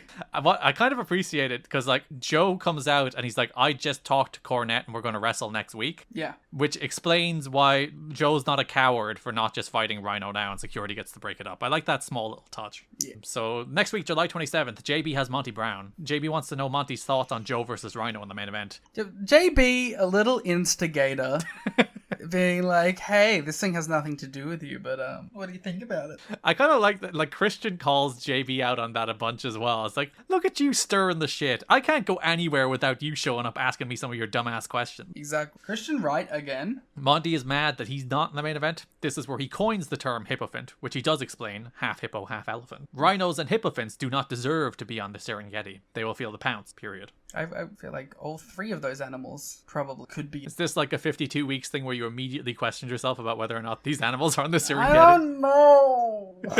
But like, maybe? I would think. I've watched enough media. I haven't been to Africa. I don't know what's on the Serengeti. But I would guess hippos, elephants, and rhinos are creatures that are on the Serengeti. But like, I just don't know the specific region, you know? Maybe a giraffe or two. That's not the specific problem I'm encountering. Gazelle. It's a big place. Maybe they're only in certain parts, you know? It's like the safari zone. Yeah. Different patches of grass have different Pokemon. Yeah. You might find a Rhyhorn. You might find a... There's a Pokemon based on an elephant, isn't there? Yeah, there's the like rock guy. Oh, yeah. That I don't remember the name of, but with the snout. Yeah. Donphan. Oh, yeah. Yeah, that's good. Donphan's a good Pokemon. Donphan is top 3. I'm not sure, is it just because he debuted in the Pokemon In movie like a and was cool one of- way, yeah. and was one of like the first Gen 2 Pokemon you actually saw? And I was like, what the fuck is that? That's not a regular Pokemon. Well, like, my long-time listeners know, favorite Pokemon all time, Rhyhorn. You know what's real close to Rhyhorn? What? Donphan. Oh, Donphan. Weren't you saying Mimikyu is like right up there now, though? Yeah, Mimikyu's my new guy. Is replacing Donphan? That's my top 3. Those 3. Okay. Solid top 3. Yeah. Main event of that episode, Rhino versus Samoa Joe. Some might say a pay-per-view quality contest. Mike Tenay and Don West bill it as a pay-per-view quality main event. Ends in a no contest. It's so funny. You will not be the end of it. Cool. They do a prolonged standoff to Let's Go Rhino, Let's Go Joe chants. Monty comes out to watch from ringside. Crowd do a Rhino's going to gore you chant to the tune of Joe's going to kill you. These fans, they think they're funny. I think they have a pretty good track record of being funny this month, so I'll give it to them. Full Sail Arena ass. Joe takes Monty out with the dive. Rhino belly to bellies Joe on the ramp, and Joe leaves out like an expression of sound that I can only describe as 100% sincere pain. Yeah. There's like an oh, there's like oh that sucked, didn't it? It's like when Hangman took the knee breaker. He's like, Or the Jay White bump on the steps as well when they like zoom in on his face, and that was like oh fuck, that was a bad idea. Rhino sets up a table over the tunnel. Joe gets Monty in the coquina clutch, but Rhino gores them both through the table down the tunnel. I love tunnel gores. They're cool. I said I love tunnel gores on Twitter, and then someone replied to me being like, they're not good, blah blah. It's like, why would you reply that? like, what's the point? Why would you take away my joy at tunnel gores? Why would you try to do that to me? Yeah. Cruel. August 3rd Impact, JB has Joe. He thinks Monty is jealous of Joe's success. Just like Monty's football career, he got the big spot and lost. There's been one man undefeated for 14 months, and he's going to add Rhino and Monty to his undefeated streak. I like that, like this, it feels kind of real. That a little bit like Joe did take Monty's spot. Yeah, you know, and that like he was successful. Because a year ago, well, maybe more than a year ago at this point, probably closer to like a year and a half ago, like the hot up and coming main event guy that everyone thought should be champion was Monty Brown. And for a lot of reasons not related to Monty's particular performance, I think, but for a lot of reasons that didn't work out for Monty. And Joe is like undefeated cool guy, everyone who thinks should be world champion now. And also Rhino is there. Yeah, someone who did win. Yeah, the only guy who could actually win that belt, and then immediately lost it.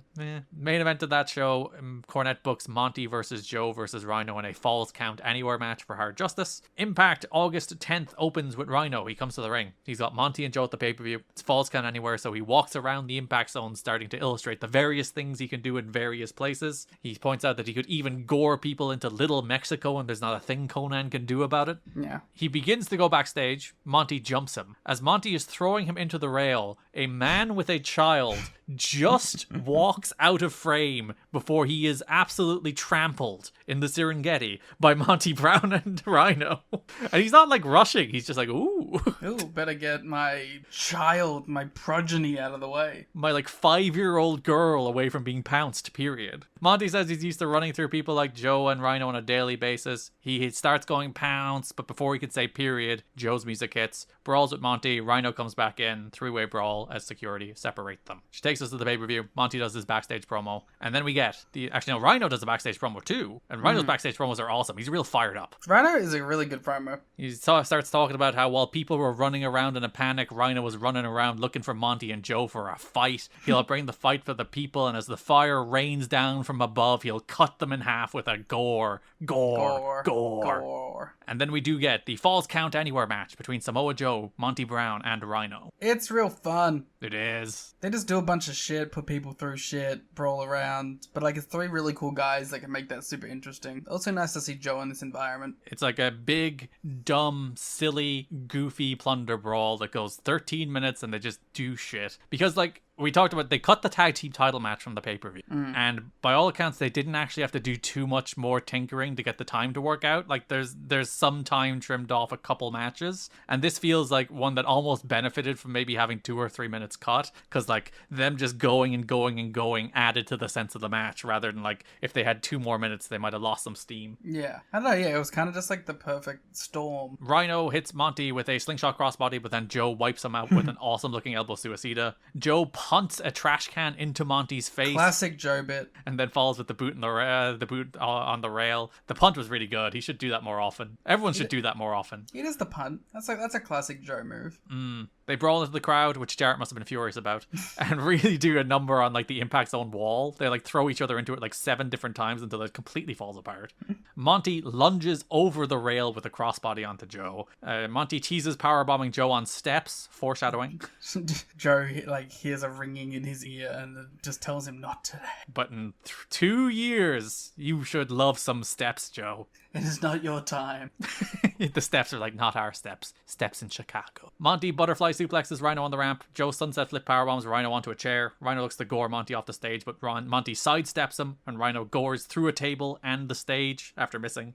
And then Joe Joe's Monty off the ramp through a table below on the floor for the win. And then grabs a microphone and he's like, I came here for a fight, and whether the son of a bitch burns down or not, god damn well I got one. I like that everyone else got a promo, so Joe's like, I need one. Yeah. I wonder was that improvised? It felt improvised. Yeah, it felt like a man like feeled himself in the moment being like, fuck yeah. Yeah. I'm like, there was all the talk about, like, you know, Joe being sidetracked and Joe not feeling happy about, like, not being pushed into the main event spot. But I think they've, like, this is where Joe should be, in there with guys like Monty and Rhino. This should be the TNA Never title. It should be just big beefy men having 11-minute matches on every pay-per-view. Get Abyss in there. Whoa. With Monty Brown not signing a new contract and Rhino being booked for a match with Christian Cage at No Surrender, Hey, whoa, spoiler.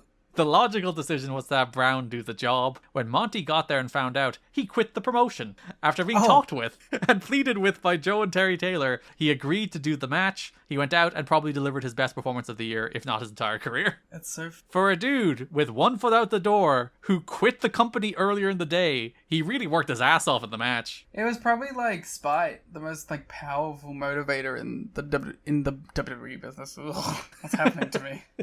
Who did you said Luke Harper on the watch along? Yeah. Now you're like the WWE business. Well, it's because, like, on the, like, other monitor, in, like, a Subway Surfers-esque to keep my attention thing going, I just had, like, Roman Reigns icy title matches. Yeah, sure. My favorite Reign. And it was him and Joe a bunch, so it was appropriate. But now I was like, WWE imagery is just stuck in my head. It's like you're the Winter Soldier being activated by a Roman Reigns Intercontinental Championship match. It's true. But yeah, whatever I was saying. It was spite, powerful motivator. And also, like, he's putting himself in the shop window. Even if he's not staying, he's like, look how good I am to the other guys. The next day at TV, both Brown and Ron Killings went to Terry Taylor and asked for their release. Monty is gone out of his contract the next month. Like, he is desperate to get out of there as fast as possible. Pissy? Because he should have won the belt 18 months ago and has languished Yeah, ever but like, since, why is he maybe? pissy now? He should have been pissy 18 months ago. He wants to get out of doing jobs. I guess he's like probably decided he's leaving now at this point. He's like, quicker I get out of here, quicker I can get there. I understand why Ron wants to leave, to be fair. I mean, like, he's just not doing it. I don't think he's on TV at all this month. Yeah. And again, in 2 years, he'll be doing the same thing as Monty, so... And much more successfully. Taylor was trying to talk both into saying, and at this point nothing is decided, but Brown is a free agent to go soon either way. When Killings asked to be released, Taylor brought up that Monty had just asked earlier in the day. Killings noted that the two of them had something in common. We will simply leave that right there. What could that be? Both guys should have won the title a lot earlier. Well, Ron won the title really fast, so that doesn't work. I don't know what it could be then. Nothing in common. Both charismatic individuals. They are, yeah. Both jacked. Both jacked motherfucker. I don't know. There was no way of knowing. Probably institutional racism. What? One of the other really fun heavyweight programs. Like, it feels really bad to pivot like that. But nonetheless, it's Abyss versus Brother Runt. Now, is this heavyweight program? Where else do you put it? Miscellaneous.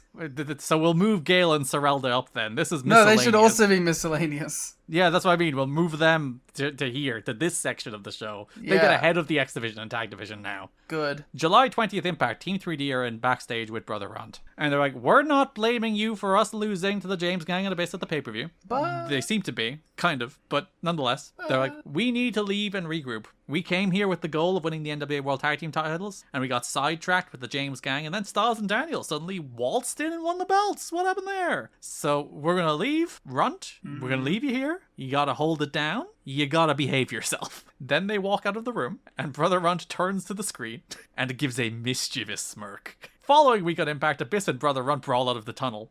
Yeah. Have you ever seen that Vine? I age myself for a moment. Where it's the, like, kid's birthday party and the woman's like, what do you have there? And he just says, a knife, and keeps running. Yes. Same energy from Brother Runt. Yeah, he does have a knife, and he wants to stab Abyss with it. Yeah. Raven is watching on from the crowd. Abyss kicks a chair into Runt's head, it's like Samoa Joe, and Black Hole slams him onto a chair before security save Runt. Later in the show, JB has Runt. His arm is bleeding. He says in every locker room he's ever been in, he's gone straight for the biggest guy. He's like, you want me to beat you up, JB? And JB's like, oh, leave me alone. And says he's Abyss's worst nightmare and issues an open challenge to Abyss. I mean, it's a match I'm excited about. It's the perfect combination. It's just a dude who's willing to die with a big man who'll throw him around. Who's willing to kill. August 3rd Impact, the Cornette segment, he books Abyss versus Runt for the pay-per-view. And then the go-home show, Runt Runt is seen throughout the show in multiple matches. In the rafters with a sign calling out Abyss. He's in the crowd with a sign calling out Abyss. Abyss faces Shark Boy. Runt comes out. He sets up a ladder on the stage and climbs up onto the ramp. Black hole slam on Shark Boy for the win. Runt is now atop the stage. Abyss wanders up. He's like, hey, what the hell, man? As Runt hits an awesome looking crossbody off the stage. Yeah. He like turns in the air and like gets like momentum so that it doesn't look like a small man, which is probably like, it's the issue. He does a double stomp in the pay-per-view, which looks fine, but like part of your brain is like, he's tiny, it wouldn't hurt. Whereas when he does the crossbody off the stage, he like angles himself so that he kind of just clocks Abyss in the head with momentum. That looks really good. It's funny, like, you ever had like a kid jump on you? No. Like a kid, like you're laying down, like a kid will like jump and double stomp you? No. You think it won't hurt, it hurts. Yeah, feet do hurt. Yeah, so like, it still hurts. Yeah, hits the crossbody off the stage, wails on Abyss, hits an acid drop on Abyss as Abyss bails. She takes us to the pay-per-view. JB has James Mitchell and Abyss backstage. Runt appears to be taking advice from Raven, is what James Mitchell tells us. And because of that, he's doomed. Raven is filling Runt's head with stories like Jack and the Beanstalk and David versus Goliath. But they're fairy tales. And unlike fairy tales, you won't have a happy ending here. And then Abyss screams like 4 times. That's good. He got his promo in too. I love Abyss's scream. I also love Abyss in the background of James Mitchell promos. Yeah. He just... He's always like doing things and he's twitching and he's like angry and he's like looking at his hands. He's doing monster things. I appreciate it. Do you think he's happy that he doesn't have to cut for him? I think so. Even though like it turns out he's actually a pretty awesome promo in his own right. Yeah. Like when it comes to doing like the stuff with Mick Foley and doing like the Joseph Park stuff, he's like a really charismatic guy. But I think here where he doesn't have the experience doing that, I think he's perfectly fine, especially when you have James Mitchell there to do it for you. Yeah. I think like it's one of those things. Like I know if I were a wrestler and like even if I just had like a 2-minute pre-tape to do the same day I have a match, like that would cause like a little bit of like my brain is at least distracted thinking like, oh, I have to do that 2-minute promo, so I have to get that, you know. Whereas Abyss can be just like, Mitchell's going to talk, I'm going to grunt, and I can focus on my match. Yeah. I don't know. Abyss faces Brother Runt. It's like 6 minutes, and I think it's another case where I think it actually benefits from maybe, I don't know whether this match had time cut, but it's short enough that you would assume that maybe like you would assume these guys would probably have gotten about 10 were it not for the fire. Yeah. So Runt comes out with a mohawk and a tie-dye TNA shirt. Odd look. That's probably a reference. like everything. Probably cosplay gear. I'm going to cosplay as it for Halloween. Abyss teases press slamming Runt into the crowd. Runt escapes. Abyss gets him back up and press slams him into the crowd. As some conveniently large, beefy men happen to catch him this time. Thankfully, I think the company learned their lesson after he nearly died on the last pay-per-view. They They're just like, put plants in. let's have some normal people catch him as opposed to like actual fans. Runt hits a big crossbody off the top of the floor. Abyss throws Runt headfirst into a chair in the corner. Runt hits the acid drop, but Abyss kicks out. Runt moves out of the way of a charge, but Slick gets bumped. This allows Abyss to get some thumbtacks in the ring. He grinds Runt's head into the thumbtacks. That's so awesome. That's so sick. Just like, grrr. We will never get John Moxley and Abyss. Oh, yeah, if you could transport like 2024 Mox back into like 2005, 2006 to have an Abyss match, it'd be so good. The Abyss would be willing to die. But yeah, he curb stomps Runt into the tax. This actually fires Runt up, but then Abyss just press slams him into the tax. Black hole slam into the tax for the win, as Raven once again watches on. Raven, get over it. Move on. From wrestling. No. Just like, I mean, maybe for your own good. It is funny how fast and quickly he was demoted to nothing, but listen, it is what it is. This time last year, he was world champion. World champion. Of the world. This no, it would have been the July pay-per-view. He was actually wrestling Abyss, wasn't it? This was the tag with Sabu the year before was the August match, wasn't it? Oh, whatever. You should know these things now, Liam. You've hosted the TNA podcast. Oh, it all blurs. The other thing in miscellaneous is Gail, Kim, and Sorelda continuing their feud. Woo! There is one segment that builds this up. Yeah, then it's just AMW whining. Yeah, so on the first Impact of the pay-per-view cycle, July 20th, JB has AMW and Gale. They're mad because JB introduces them as the former NWA World Tag Team Champions. It's like, hey, how dare you? Storm says it would have been 7 if somebody didn't hit him with a chair. They bicker, and then Gale is like, cut your shit. I am focused on Sorelda. I'm sick of Sorelda interfering and jumping people with their back turned. Because who could possibly interfere in wrestling matches? Not me. Then she challenges Sorelda to a match at Hard Justice. Good stuff. And then James Storm does a little in the back. didn't see that. Thank Yeah. you, James. He would like a cat fight. That's what the implication is, sure. He does not want a respectful women's contest. I don't know if anyone believes in those at this point. Well, this is the first singles match between two women in TNA since 2003. Trinity and Alex. Like, that would have been one. There might have been like a Tracy thing in 2004, but yeah, it's been a while. For something like that was kind of not common, but was always sort of prevalent for the first couple. Because like they did have women, like as you said, they did have Trinity, they did have Mickey James, and they did have Tracy as like I don't know who Mickey James. sorry, Alexis Laree, Thank you. as women who would wrestle and occasionally have bleach threatened to be thrown down their throat, but mostly wrestle. And like Alexis was like, she main evented a show, like it wasn't a Clockwork Orange with the Gathering, but she did main event a show, so there was some effort to put some women's wrestling on these shows. But then Desire as well, can't leave out Desire, but then it just kind of disappeared in 2005 Goldilocks. completely. She never wrestled. Doesn't matter. Had more TV time than those other women combined. She is currently probably the one with the most TV time in TNA history. Yep. And like Gail probably won't catch her until like 2008. Yeah, but she will. Gail is definitively that person over the course of TNA history. Maybe like now, because like they get like 20-minute segments as opposed to like 8-minute matches. I do wonder how that evens out. But like Gail is still on TV, not regularly, but like often enough as well now. Yeah. She'll pop up. The match. Gail comes out to her own theme song for the first time. It's fine. It gets a better intro when she's like a singles wrestler. But this is actually the theme song she uses when she becomes champion and everything. So this is her song. Is it? Well, like she gets the puppet on the string one when she comes back in 2011. That's the one that I like. Whereas this is like her kind of classic babyface song, which she has until she leaves for WWE in 2008. Boo! Traitor. Mike and Dawn are exceptionally creepy about Gail's outfit. Yeah, I'm convinced that 2006 men have never interacted with a woman. These men are married. No, I don't believe it. You wouldn't. You really wouldn't. And like Dawn even does the like, oh, you know, you hate how she acts, but you see her in an outfit like that and you want to root for her. It's like, Dawn! You hate when she leaves, but you love to see her walk away.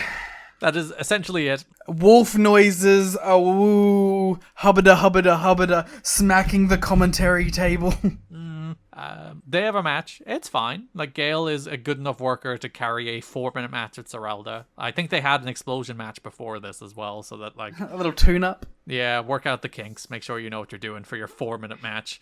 It's funny that, like, you know, usually big woman dominates small woman, but no, here it's for the most part Gail is, like, crafty and getting shit in, and Serelda has to sell. Then she gets a little comeback before Gail gets a tarantula, and then wins with a blockbuster, which I guess Gail's finish would be the air raid crash when she actually wrestles, but I guess she shouldn't really do that to Serelda. She had not yet invented the Eat Defeat. The Eat Defeat. Which would have been a perfect move to defeat Serelda with. But I didn't watch it. I left the room. To be fair, I thought I was gonna have more time. You did just go to pee, and when you came back, Scott Steiner was on the screen. I was like, really? Okay. The match was over very fast. Yeah. And this is one of those matches where like it got 4 minutes, and like that was getting 4 minutes no matter what fire happened tonight. Yeah. That's why I didn't get cut. I do appreciate that they didn't cut it. If it had more time, they probably would have been their first choice for a cut. Yeah, whereas because the tag is like 4 teams, it was meant to be AMW, The Natural, Shazarian, and Team 3D. So 4 teams with entrances, that's probably like a 12 to 15 minute segment minimum. So you're saving 3 or 4 times the time versus cutting Gail and Serelda. Are we not doing the Robert Roode? Oh yeah, that's a heavyweight division thing too. So yeah, there's a couple of Rude vignettes. There's 3 of them through the show, I believe. Yeah. So the pitch of the character now is like Rude is out of Team Canada. Yes. And he is the hottest free agent in wrestling. He is no longer under the managerial services of Scott D'Amore. So everybody wants Bobby Roode. Yep. So July 20th Impact, a feature on Rude about how good he is. He's born to be a champion. He was a team player in Team Canada, but now he's out for himself and he'll take out anybody in his way. The following week, you get another feature, this time with like Mike Tenay, Scott D'Amore, Jerry Lynn, Don West talking him up as how he's like the hottest free agent in wrestling. And next week, he'll begin to interview managers. And then the next week, it has like sound bites from James Mitchell, Simon Diamond, Shane Douglas, to being like, oh, any manager would want him. We really want him as part of our group because he's the hottest free agent in wrestling. I would like give me some classic 80s WWF skits. Oh, of him, like, shooting perfect basketballs and stuff? No, like, of Shane Douglas taking him out to a restaurant, trying to schmooze him. You know, James Mitchell taking him to hell. You know, like, just things of, like, managers, like, trying to persuade him to join their stable. You'll be pleased to know you get some of those with some fun cameos. Fucking perfect. A couple of people who aren't current TNA managers. That's good. That's exactly what I wanted from this, so I'm glad they're doing it. And it's like, can Bobby Roode live up to that hype? Not necessarily, but like, they're trying. But also the thing is, does he wear a suit good? Yes. That's half the battle. That's the Nick Aldis effect, some say. Yeah, you got a good manager and a handsome man who can wear a suit, and you can at least pretend he's the star until one day he eventually becomes something resembling. That brings us over to the tag division, starting with the NWA World Tag Team title feud, which is the Latin American Exchange challenging AJ Styles and Christopher Daniels. So, it's nice to see LAX do things. Yeah, we were talking about this on the watch along, but like, they're the first cool act in TNA history. Yeah. Like, there's been funny acts, there's been acts that have had cool elements. Like, there's, like, AJ is a good act, right? He's not cool. No. Like, he does cool shit, but he's not cool. Not at all.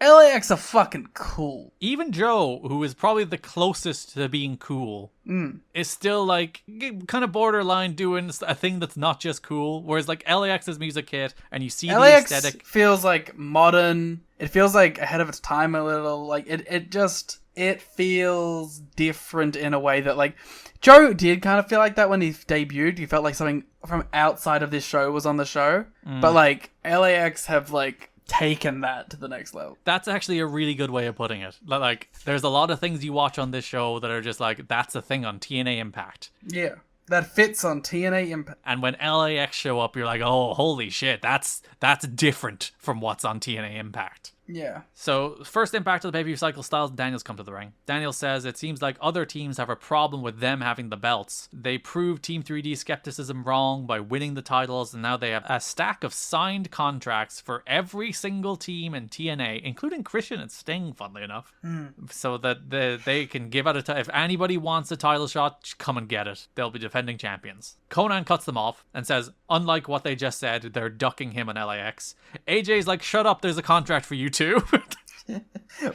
Yo, we were ready for this if you just waited.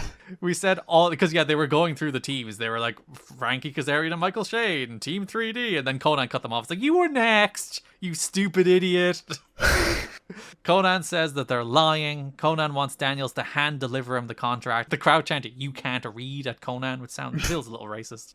Conan then does a bit where he drops his pen to lure Styles and Daniels into a sense of false security, But they don't fall for it, and they just get beat up anyway. Yeah, LAX just jumped them. Conan drops Daniels with a belt shot. Homicide kills AJ with the first gringo killer in TNA history. God. Okay, so you're a TNA guy. Yes. And so obviously I think Gringo Killer has more of an affinity to you, right? Cop Killer's cooler, right? They can't, well, I was going to say they can't say Cop Killer on TV, which they can't. But it's very funny that like, no, Gringo Killer's fine. Yeah, but like, I get they can't do it. But you can sit here, hand on your heart, a child of Christ, and say that Cop Killer is the cooler name. Absolutely. Yeah. Of course. I really want Homicide AJ. I don't know if we get it. Like we got Homicide Daniels, which was a fine placation of it all. I mean, sure it happened in ROH at least. Surely they've had a match somewhere. Yeah. ROH, IWC, FIP, Jersey All Pro, Pro Wrestling Explosion, but never in TNA. Which is funny, because like when you said it, like none popped into my head, but like there could have been just like a 5-minute match in like 2008 or something that I wasn't thinking of. No, but in 2008 we do get AJ and Tomko versus Hernandez and Homicide versus Kaz and Super Eric. Ooh, we should check out this 3-way. AJ Daniels Homicide, IWC. I hope like that's a nice thing about how much of the wrestling is just available, but it also makes you upset when something isn't. Yeah. Like when you find something on Cage Match and like 80% of the time you should be able to track it down, but then it's one of the 20% of the time it's like, fuck, that's just nowhere. Yeah, it should be around there somewhere, hopefully. But I don't know.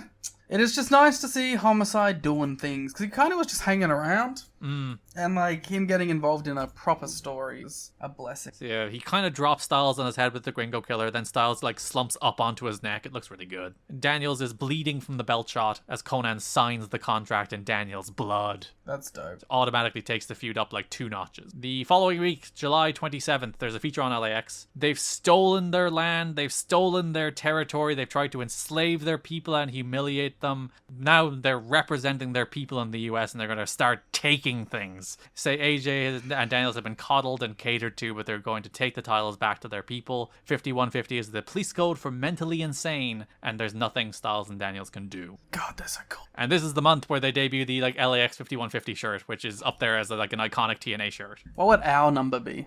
For us, let's look at police codes. What's the police code for public nuisance? Public nuisance. Harassing a British podcaster. What's the police code for that? I think, like, historically you're allowed to. 507 is public nuisance. 507 ain't nothing to mess with. All right, there's too many. Okay, there's like 100. 136 is holding of hostages. We don't do that. I guess our listeners? We do hold them hostage for hours at a time. 142 is an unlawful assembly. That could be good. We could have... That's really funny if we make the 5150 shirt, but it's just for unlawful assembly. Yeah, that's our podcast. It is an unlawful assembly. 374B, illegal dumping. Let's get Shannon? I still can't pronounce his name. Shannon. Let's get him to make one of like a perfect replica of the LAX shirt, but with a really like minor police code. Yeah, 470, forgery. No, I like public assembly. Yeah, public assembly is quite good. 142, ain't nothing to mess with. Unlawful assembly. Yeah, that's great. Oh, I like 133, which is possibly dangerous person. I like that one. 127, proceed with caution. Okay. 128, no siren, no flashing. Okay. 4, disregard. Ooh. Police code for driving with headlights without headlights. I just want something really silly. Oh, 594, Liam. Malicious mischief. Wow. That's pretty good. Apparently it's a code 2071. So we could do it it's a 4-letter code. That does work. Where's that from? I don't think that's American. Australia, baby. Ah, that's important. Fail to have headlights, taillights, and number plate. Hell yes. 2071. Do you think if you got a police officer and were like, yo, police officer 137, would they be able to be like, oh, riot, of course? I think maybe American police officer. God, that's so funny. I really want to get one that just says like 2071 with bullet holes in it. It's nothing to mess with. LAX face Jason Rance and Jarrell Clark on the August 3rd Impact. Conan boots Mike and Dawn away from the announce desk and takes over. He demands the production assistant bring him water and cheese snacks. That's awesome, actually. They showed a recent TNA highlight reel at some kind of event he mentions, and LAX wasn't in it, and he's mad. Again, fitting. Border toss to Clark, Gringo Killer to Rance. Best 1-2 punch of finishers. Yeah, they have the coolest move. Yeah, they just come out there, the coolest wrestlers with the coolest entrance and the coolest t-shirt and the coolest promos doing the coolest moves. They're cool. Because, like, Dave even mentions it in The Observer at some point this month. They're like, they gotta be careful. Those boys are baby faces. Yeah. Styles and Daniels appear on the screen after they win. It's fortunately, like, the only thing that, like, makes, like, they're so cool, but people are still so racist. So, they don't have to worry about being turned babyface by being cool. Their racism outweighs, like, the coolness. Especially because, like, Styles and Daniels are so dorky in this feud. Yeah. I think Daniels is kind of cool. But, like, Styles is such a geek. But, He's like, such a geek. The racism does overcome it, sadly. Yeah. But for the story, it works. Ugh. AJ's in a neck brace because he took the Gringo Killer. Daniels has a bandage on his head because he was bleeding. Daniels challenges Homicide to a match next week, and he's going to go 187 Homicide next week. Ooh. We talked about this on the watch along, but every time AJ opens his mouth, I'm just fearful he's going to say something racist. Yeah, the idea of AJ doing a feud entirely based on race and him having to cut promos is terrifying. You're like, oh, just don't say anything again, please. Just let Daniels talk, please. Conan calls Daniels a shellless turtle. I mean, kind of accurate. Got his ass. Go Home Impact, August 10th. Homicide faces Christopher Daniels. It's fun. It is. It's fun to see him wrestle. Like, as he It's had the match fun. against Sanjay, and now he's having a match against Daniels, and it's a good match. It's fun. Mike and Don worry that Conan will oust them again, but he doesn't. I like that they're kind of protective of the Gringo Killer. But like, it's on like the Canadian Destroyer tier, basically. Like when it happened to AJ, they're like, it took him out, and they're like, holy shit, that's the Gringo Killer. That's super dangerous. And like as you said, they like protect it, and AJ's out for a week, and he's wearing a neck brace. Like they're actually trying to put it over as a death move, and like one of the most important. They put it over more than the border toss, which is kind of funny. Yeah. Daniels runs wild. Homicide teases using a chair to create a distraction and takes over. Daniels locks in the Koji clutch, but Conan distracts the ref and then doesn't see Homicide tap to the Koji clutch. Hernandez comes in, hits a Cracker Jack, allowing Homicide to score the win. They jump Daniels after the match and begin setting up a Gringo Killer, but AJ runs out with a chair and makes the save, then throws off his neck brace. Then later in the show, you are shown the massacre of the match. Brought to you by Dimension Films' Pulse, in theaters tomorrow. I guess we're watching Pulse. The move is Hernandez hitting the Cracker Jack. Pulse is a 2006 American techno horror film directed by Jim Sonzero from Never heard of him. screenplay co-written by Wes Craven, Oh. starring Kristen Bell, Ian Somerhalder, and Christina Milan. That's like that's not bad.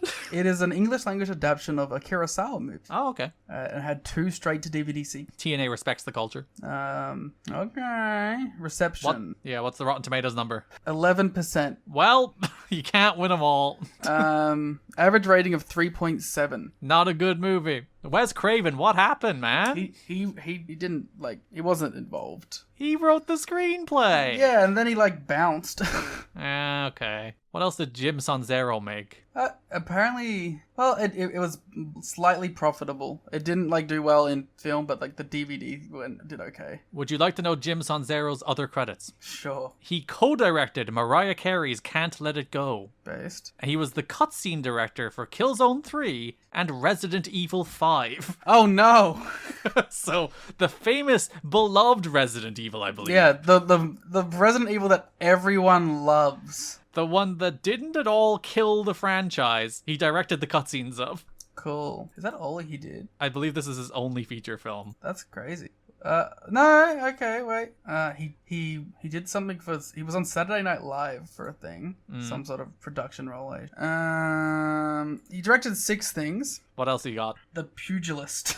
I love that one. The Pugilist. Mm-hmm. Seems to be a boxing documentary. I wonder what this dude's up to. That was his last thing, and that was 2012. Okay, so he was he was a crew member on Saturday Night Live for a year in '89. So according to Jim's LinkedIn, he is the owner of Sonzero Films, which he has been since March 2010, and that is all he has done.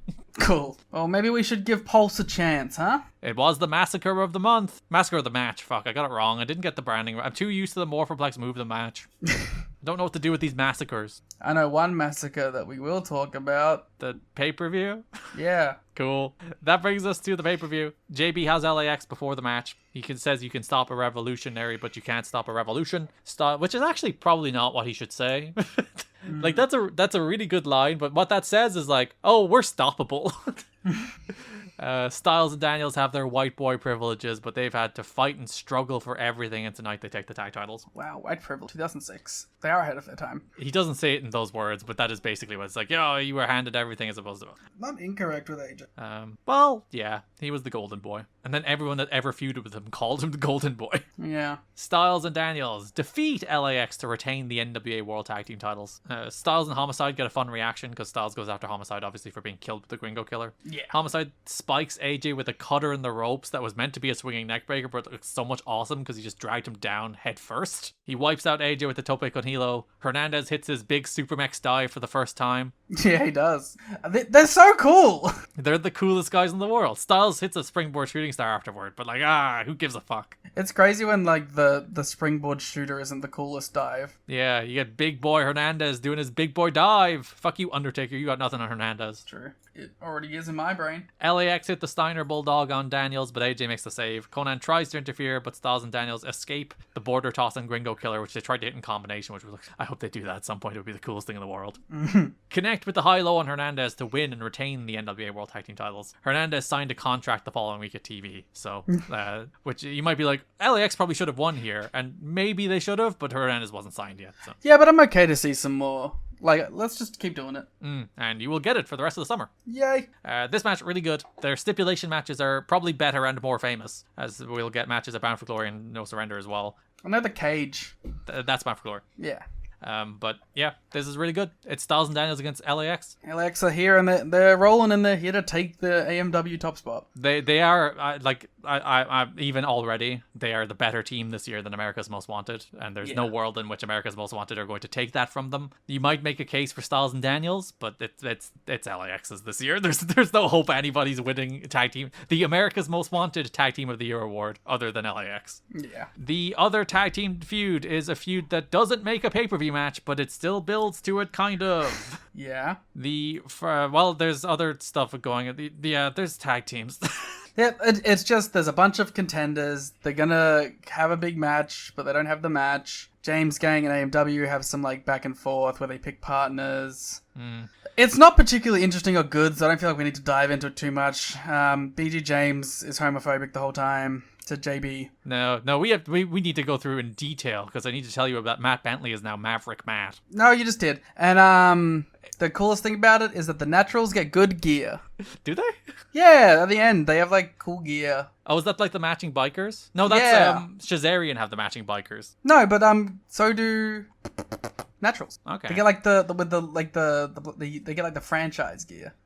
So real fast then. First Impact of the month. Newly franchised Naturals defeat Shazarian. Matt Bentley is back. He is called Maverick Matt. They have a new song that Matt wrote and recorded himself called Less Than Zero. Why would you say that about yourself? That's what I was thinking. Is that like a shot at the booking about how like Matt Bentley feels that he is less than zero at the moment? I just probably thought it was some cool shit.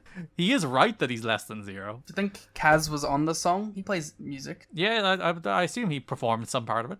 Chase dumps Frankie out to the floor and the Naturals beat Matt with the dropkick powerbomb. Franchise comes out looking pretty happy at first, but then his mood changes. He slaps them and gives out to them. And he's like, your shoulder should never touch the mat. To be fair, like, the story is here that, like, they won, but they got the shit kicked out of them the whole time by a way more impressive team. Yeah, which is the same as the Diamonds in the Rough match, where David Young outshined them. He was pissed. July 27th, Impact, James Gang arrived with Eric Young.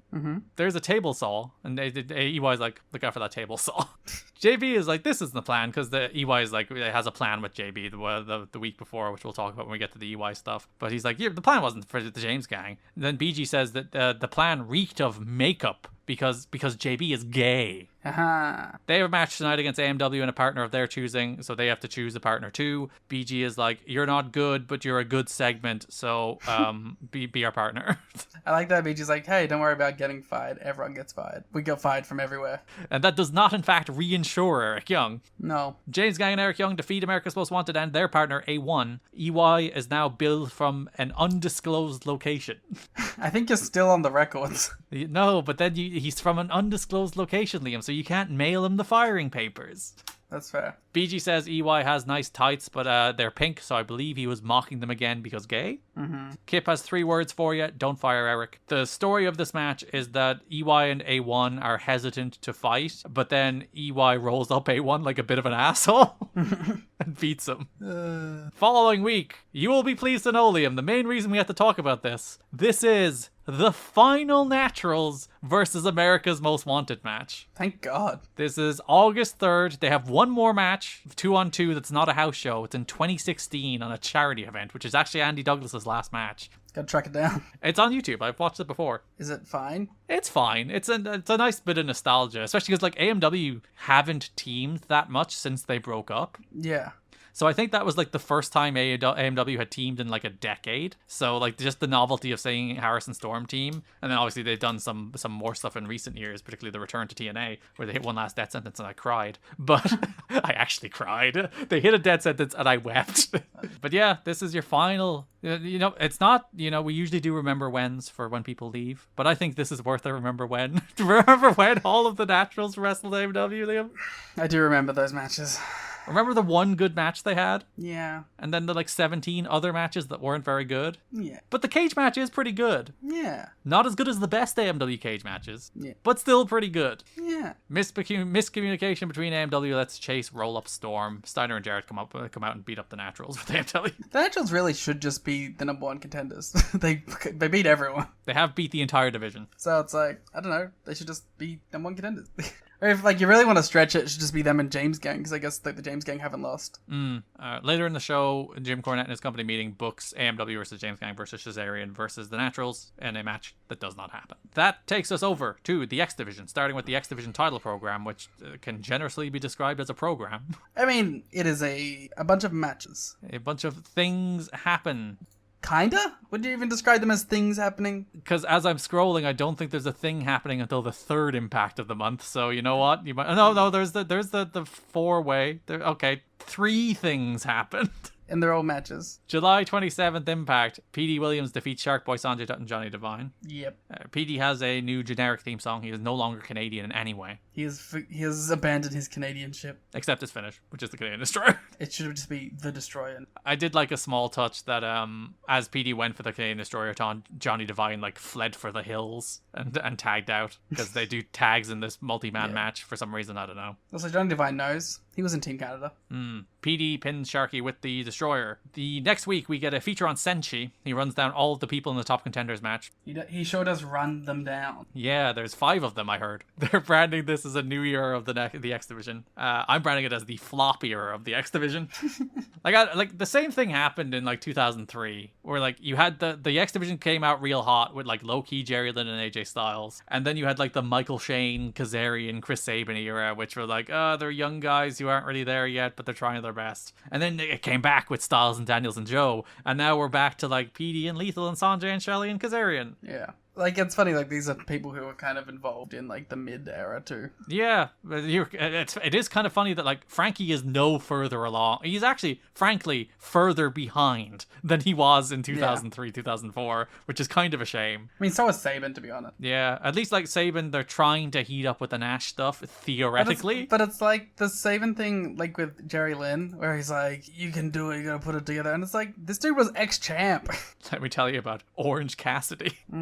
Which is very funny that they did that segment on that pay-per-view. It's like, these are guys who have been to the top. You don't need Jerry Lynn giving a pep talk. They're fine. To kind of underscore this being a new era, they show highlights of everybody's key move during the entrances. So they're trying to reintroduce a new era of the division, even if they're not devoting the time to any of these guys to actually get them over. You just gotta give them, like, the time and you gotta give them the time and the focus. And they're just, but they're trying to take, like, the easy way out and just be like, they're cool. Yeah, they do moves and they're on TV. PD1.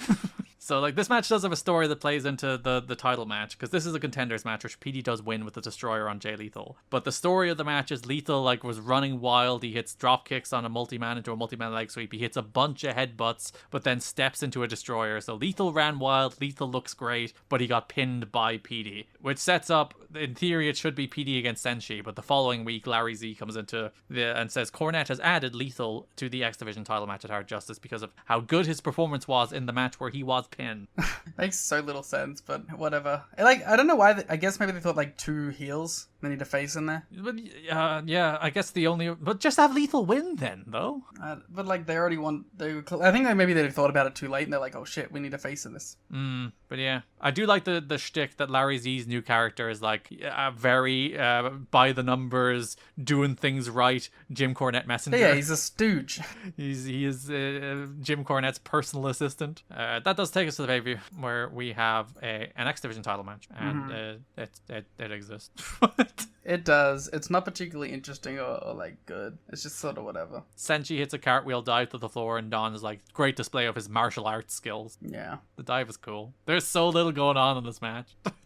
Which is crazy for like an X Division 3-way. You think they're kind of be going crazy, but Yeah, they got 10, which is like the amount of time that you should be able to have a good sprint. And like there was nothing technically wrong with it. It's just like this division, no one cares about it right now. No one's into low-key. And they haven't made an effort to make Senshi feel like a suitable replacement for Styles or Joe or Danny. Especially because like what did they do with Senshi on television this month? He said everyone else sucks.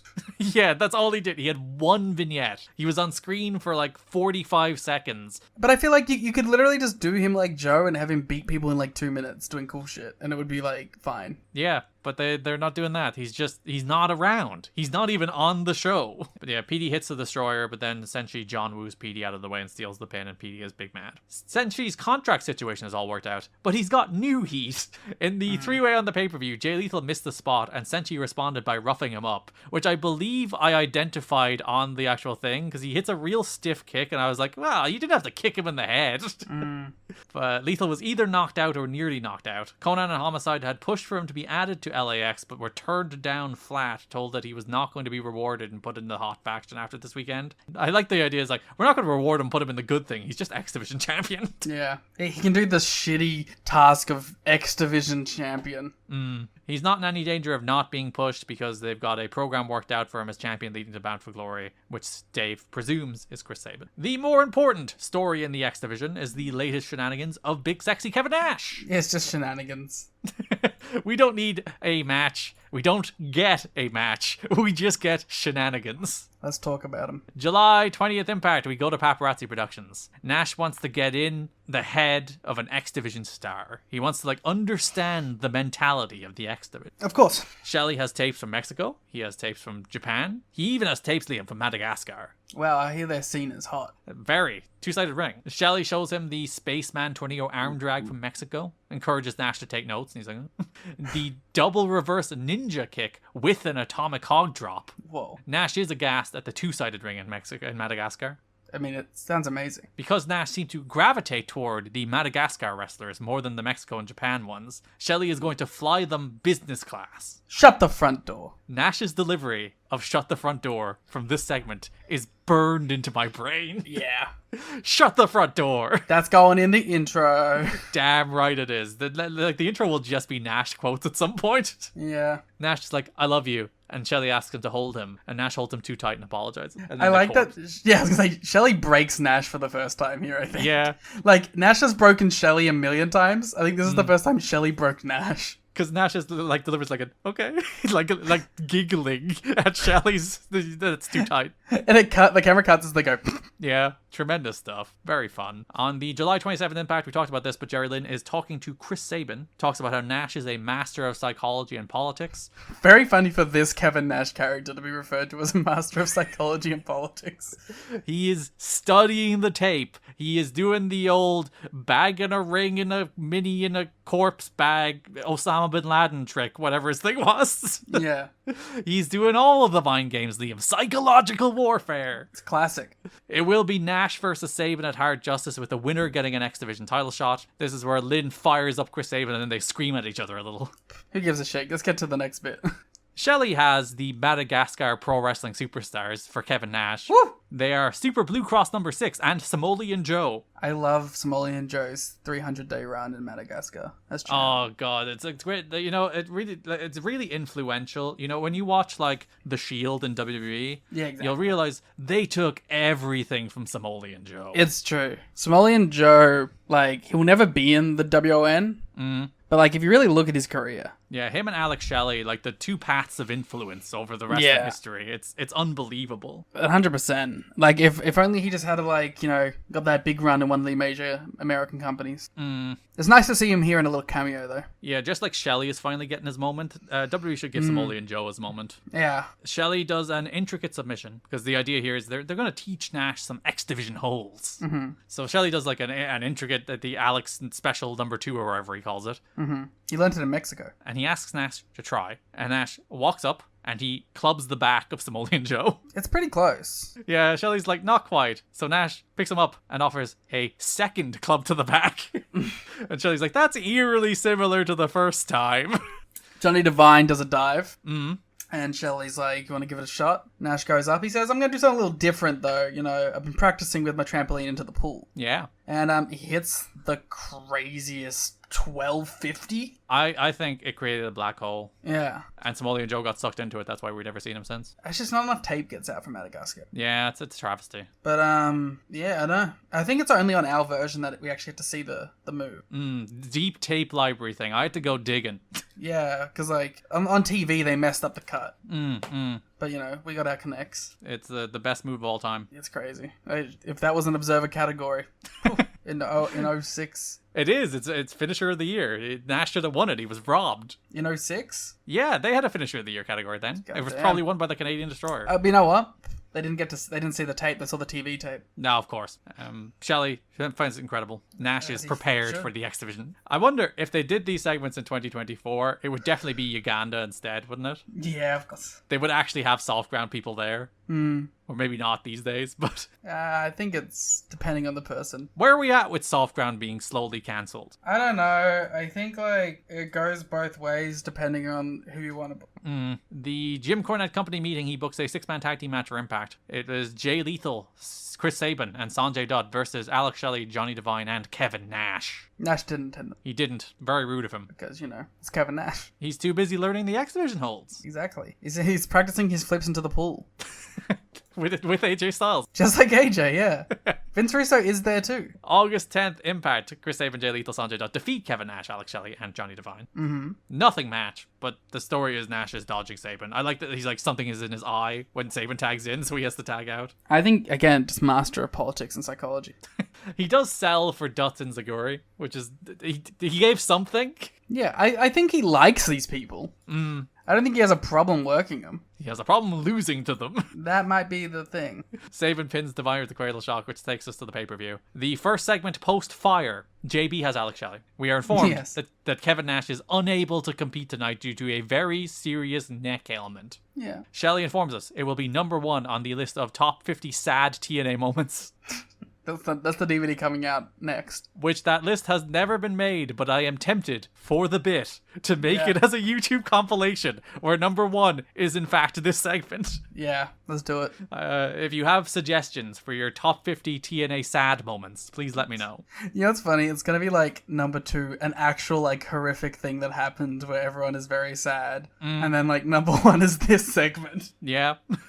JB is skeptical. He does not believe that Kevin Nash, given his track record, is in fact injured. So What? Alex Shelley's like, how dare you? Is he able? Can he? And Devine rolls Nash in a wheelchair, wearing a neck brace in. All Nash can do is give Shelley 100% of his moral support, and he hands dog tags to Alex Shelley. Crazy that that's just going to be a thing forever now. Yeah, the guns with their dog tags. This is where it came from. This weird Kevin Nash segment where he didn't want to lose, so he faked an injury.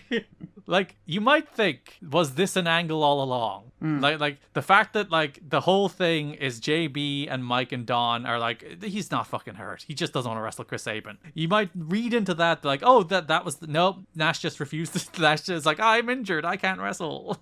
That's so funny. But like they're all just like hyper aware of it. Yeah, everyone knows. So it's like, oh, fuck it. We'll just make it the story. So yeah, Sabin defeats Shelley instead. Shelley subs in for Nash. I like Don West because this is the first match coming back from the Fire. Don West says, we're going to give this a shot here, gang. Which is such a funny way of putting, we're going to continue a show after a fire. Yeah. Hey, they tried. It's probably like, there's a lot of like energy in the air. Yeah, it's a perfectly decent normal match. Nothing special, like 8 minutes or whatever. It's what you would expect an 8-minute Shelley and Sabin match to be. Shelley hits the shell shock, but Sabin kicks out. Nash hands Shelley a chair as Devine, who jumped up on the apron while he was hitting the shell shock, which I think was going to the distraction too early, but nonetheless. And as you mentioned on the watch along, Nash had no faith in that shell shock because he put the chair in the ring as he was pinning him during the shell shock. Sabin dropkicks the chair into Shelley and hits the cradle shock for the win. This is important to note. Nash does not wrestle again until November 2007. That's insane. Over a year until Kevin Nash has another match in this company. What does he do? Mostly antics and skits. You know what? Maybe it's for the best. Kevin Nash continues to negotiate for a contract extension. His contract expires next month, so by not wrestling and not jobbing to Chris Sabin as scheduled at Hard Justice, he gains extra negotiating leverage. However, word from backstage is that Nash was telling people his neck was legitimately bothering him. He was also said to be displeased with the proposed booking of the match, those two things no way related to each other, which was for him to dominate Sabin for 8 minutes and then essentially slip on a banana peel and lose. I loved the idea that Kevin Nash was like, no, I shouldn't dominate Sabin and it shouldn't be be a slip on a banana peel win. And someone in TNA was like, oh, of course, we need to do that. We can't have Sabin win a clean back and forth match. Like, the idea that it would TNA resisting the idea of Sabin winning stronger. Nash told people he wants to wrestle Sabin in a cage match next month and lose in a way that will elevate Sabin. And when the time comes to next month, I'd imagine, no, guys, maybe the month after. The month after, I'll put him over in a cage. Nash continues to be an advocate for Shelley, Sabin, Dutt, and the X Division in general. Nevertheless, there are a number of people in TNA skeptical of his altruistic motivations. So Nash is the GOAT. Kevin Nash, Dave has some more color on this, my favorite part of which is his claim was that he had forgotten he had put a set of weight plates in his son's toy box, so that when he lifted it up, his neck went out and he wouldn't be able to wrestle. I believe him. And like, there's a whole thing about how like people aren't even really mad at him. Like, they understand. It's just like, it's Nash, and like part of it is just like, and the stuff is funny and good, so let's put up with it. Oh, big sexy. Bless him. We round things out with technically an X Division program, I guess. It's Eric Young and his latest antics. An antics-heavy end to the show. Thank God. That's what makes TNA TNA. It's an antics promotion. It is certainly better than a Tree Life Crew end to the show. I think that's going to be our new ender. It's just whatever antics. July 20th Impact, JB is outside Sting's locker room. Eric Young sneaks into frame and stealths up behind JB. He's like, JB, I've been looking for you all day. I think you're avoiding me. But JB is like, no, I'm not. I'm just doing my job. He needs another great idea from JB, but before JB can give him an idea, Jeff Jarrett is attacking somebody at the desk, so we move on. Sick. Later in the show, JB is back outside Sting's locker room. Sting snuck out while JB was interviewing somebody else. I love that. It's like, I am posted outside Sting's locker room all night to get a comment from Sting. I have to interview AMW. I'll be right back. Sting's gone. Yeah. Larry Z walks up with his hairpiece. He's giving out because earlier in the show, Rhino versus Joe was booked. And he's like, you can't give that away on TV. It's ridiculous. That's insane. Slick walks up and laughs at his hair. Rude. Bobby. Slick Johnson is close to Jeff Jarrett off camera. He's practically his roadie, says one wrestler. He carries around his bag, fetches things for him, and makes him laugh with his jokes, which is why Jeff makes sure he gets TV time. He thinks he's really funny. He's not. He's really not. I fucking hate him. Just a deeply obnoxious, annoying character. Just the worst. Every time I see him, I'm like, am I meant to like you? Because I don't. The July 27th Impact has all the Eric Young James gang stuff that we already talked about. Yeah. Then we go to the next week where JB is awaiting the arrival of Cornette for Cornette's big meeting. Cornette comes in and he arrives with Christian, and EY goes up and he's like, have I been fired? And Cornette's like, I'm sorry, I don't know your name. But I don't have time. We'll meet next week. Christian steps out of the car, compliments Eric Young's shirt. Okay, compliments, quotations. He's like, you make that yourself? Yeah, it's a nice shirt. And he says he'll try and change Cornette's mind because he likes EY. And EY's like, yeah, wait a minute, change his mind. I like a Christian's just fucking with EY. Yeah. He has no reason to. Well, you see, he's evil now. It was all there. How did I not see it? August 10th Impact. JB is outside Jim Cornette's office. Eric Young is in a tent outside the office, waiting his big meeting tonight. And he wants to know which tie he should wear. Yeah. And JB's like, get rid of the brown one. Go with the red. JB is with Eric Young outside the office. Larry Z comes up and makes the X Division title match that Cornette insisted. And then Cornette walks in and is like, you made that X Division title match, right? And Larry's like, yeah. He'll meet with Eric tonight. JB then mocks Larry for calling Cornette Mr. Cornette. He's like, Mr. Cornette? He's like, shut up, Borash. God, Larry's so good. Yeah, because Slick comes in as like, to pay or not to pay. And like, Larry's not offended. He's just like, fucking nitwit. Go away. You're bold. He is us. So we finally have the meeting. Eric Young offers a series of gifts to try and curry Jim Cornette's favor. This fucking shit. This fucking smark bullshit. So he offers him some Wendy's. He offers us some Tennessee whiskey, which upsets Jim because he's from Kentucky. And Kentucky has bourbon. Bourbon? It's because it's spelled bourbon. I'm like, bourbon. Also has a racket with handcrafted diamonds because tennis racket. He also, but he's like, but I have Kentucky bourbon. Yeah, why didn't you give it to him in the first place, Eric? You gave him both. Jim is mad because he can't have booze at work. Because it's chaos and he'll fucking die. Yeah, his doctor doesn't want to eat Wendy's. He's trying to lose weight. And he's like, this racket is dog shit. I'm sick of rackets. Everyone keeps asking me, bring the racket. No. And he's like, you know what? You can face Johnny Devine at the pay-per-view, and you better not lose. Or light the thing on fire. Yeah, don't burn it down. And then we do get the match. Eric Young versus Johnny Devine. Eric Young has a squad. He marches out with all of them as they chant, don't fire Eric. Devine cuts a promo on EY saying he always chokes because he can't take the pressure. Rude. The fire happens, but EY wins with a wheelbarrow neckbreaker. After the match, a haggard-looking Earl Hebner strangles Slick Johnson from behind with a belt as Larry Z tries to calm him down. Earl looks like he did personally emerge from the fire. I think he started the fire. That would make sense. They should actually blame Earl Hebner for the fire. That would be a really good bit. Yeah, because he's fucking psychotic. Because he comes out with his face is covered in like debris, like it would be from like smoke exposure. And he wasn't even in the building when the fire was happening. He tells Larry, if I go down, you're going down with me. And then we do get a backstage promo later in the show. JB's like, Larry, what's the deal with that Earl Hebner guy? And Larry's like, I don't know. I had him thrown out. But then JB is like, but that's Slammiversary. You hightailed it out of the building with him. Which Larry has the very credible explanation of, the fans were throwing bottles and it was a dangerous work environment. Slick wants to know what happened. Larry said Earl is losing his mind and Slick should be happy that Larry stopped the choking. Slick senses a conspiracy. But then Larry's like, you little Jiminy Cricket pest bastard, shut up. Little Jiminy Cricket pest bastard, direct quote. It's so crazy. It's so stupid. Why are we doing any of this? Because Slick Johnson needs to be on TV. Because he makes Jarrett giggle. Whereas Larry Zbyszko makes us giggle. Yeah. When he calls everybody stupid. Everyone is stupid. And that's the note we end on. That is the month that is August 2006. We'll be back soon in the Patreon feed with a new episode of Rain Takers covering Global Wars from 2014. We'll also be back with new episodes of Lucha Underground coming up too. Our next episode of the main show will be No Surrender 2006, the last month pre-Russo. So look forward to that. There's actually a lot of last month before Kurt comes in, the last month of Monty, so... It's crazy that that's when Kurt decides to show up. He's fucking sick of this Monty guy. Once he's out of there, he can come. And like, he's like, oh, Russo is here? Hell yeah. It's really annoying. So that's our next episode of the podcast. You can follow us on Twitter at TNA History Pod. Follow me on Twitter at Garrett Kidney. Follow Liam on Twitter if he hasn't blocked you at The Gleet Muta. Subscribe to us on YouTube at TNA. You've got to be kidding buy me. Merch, buy merch. Follow merch. us on TikTok at TNA History. Spend. Check out the link in the description where you can find the link to a merch where you can buy t-shirts, you can buy posters, and if you subscribe on Patreon, you can get a 10% discount as well. So that's all there, ready, waiting for you. Thanks for listening, and bye-bye. Buy the damn merch.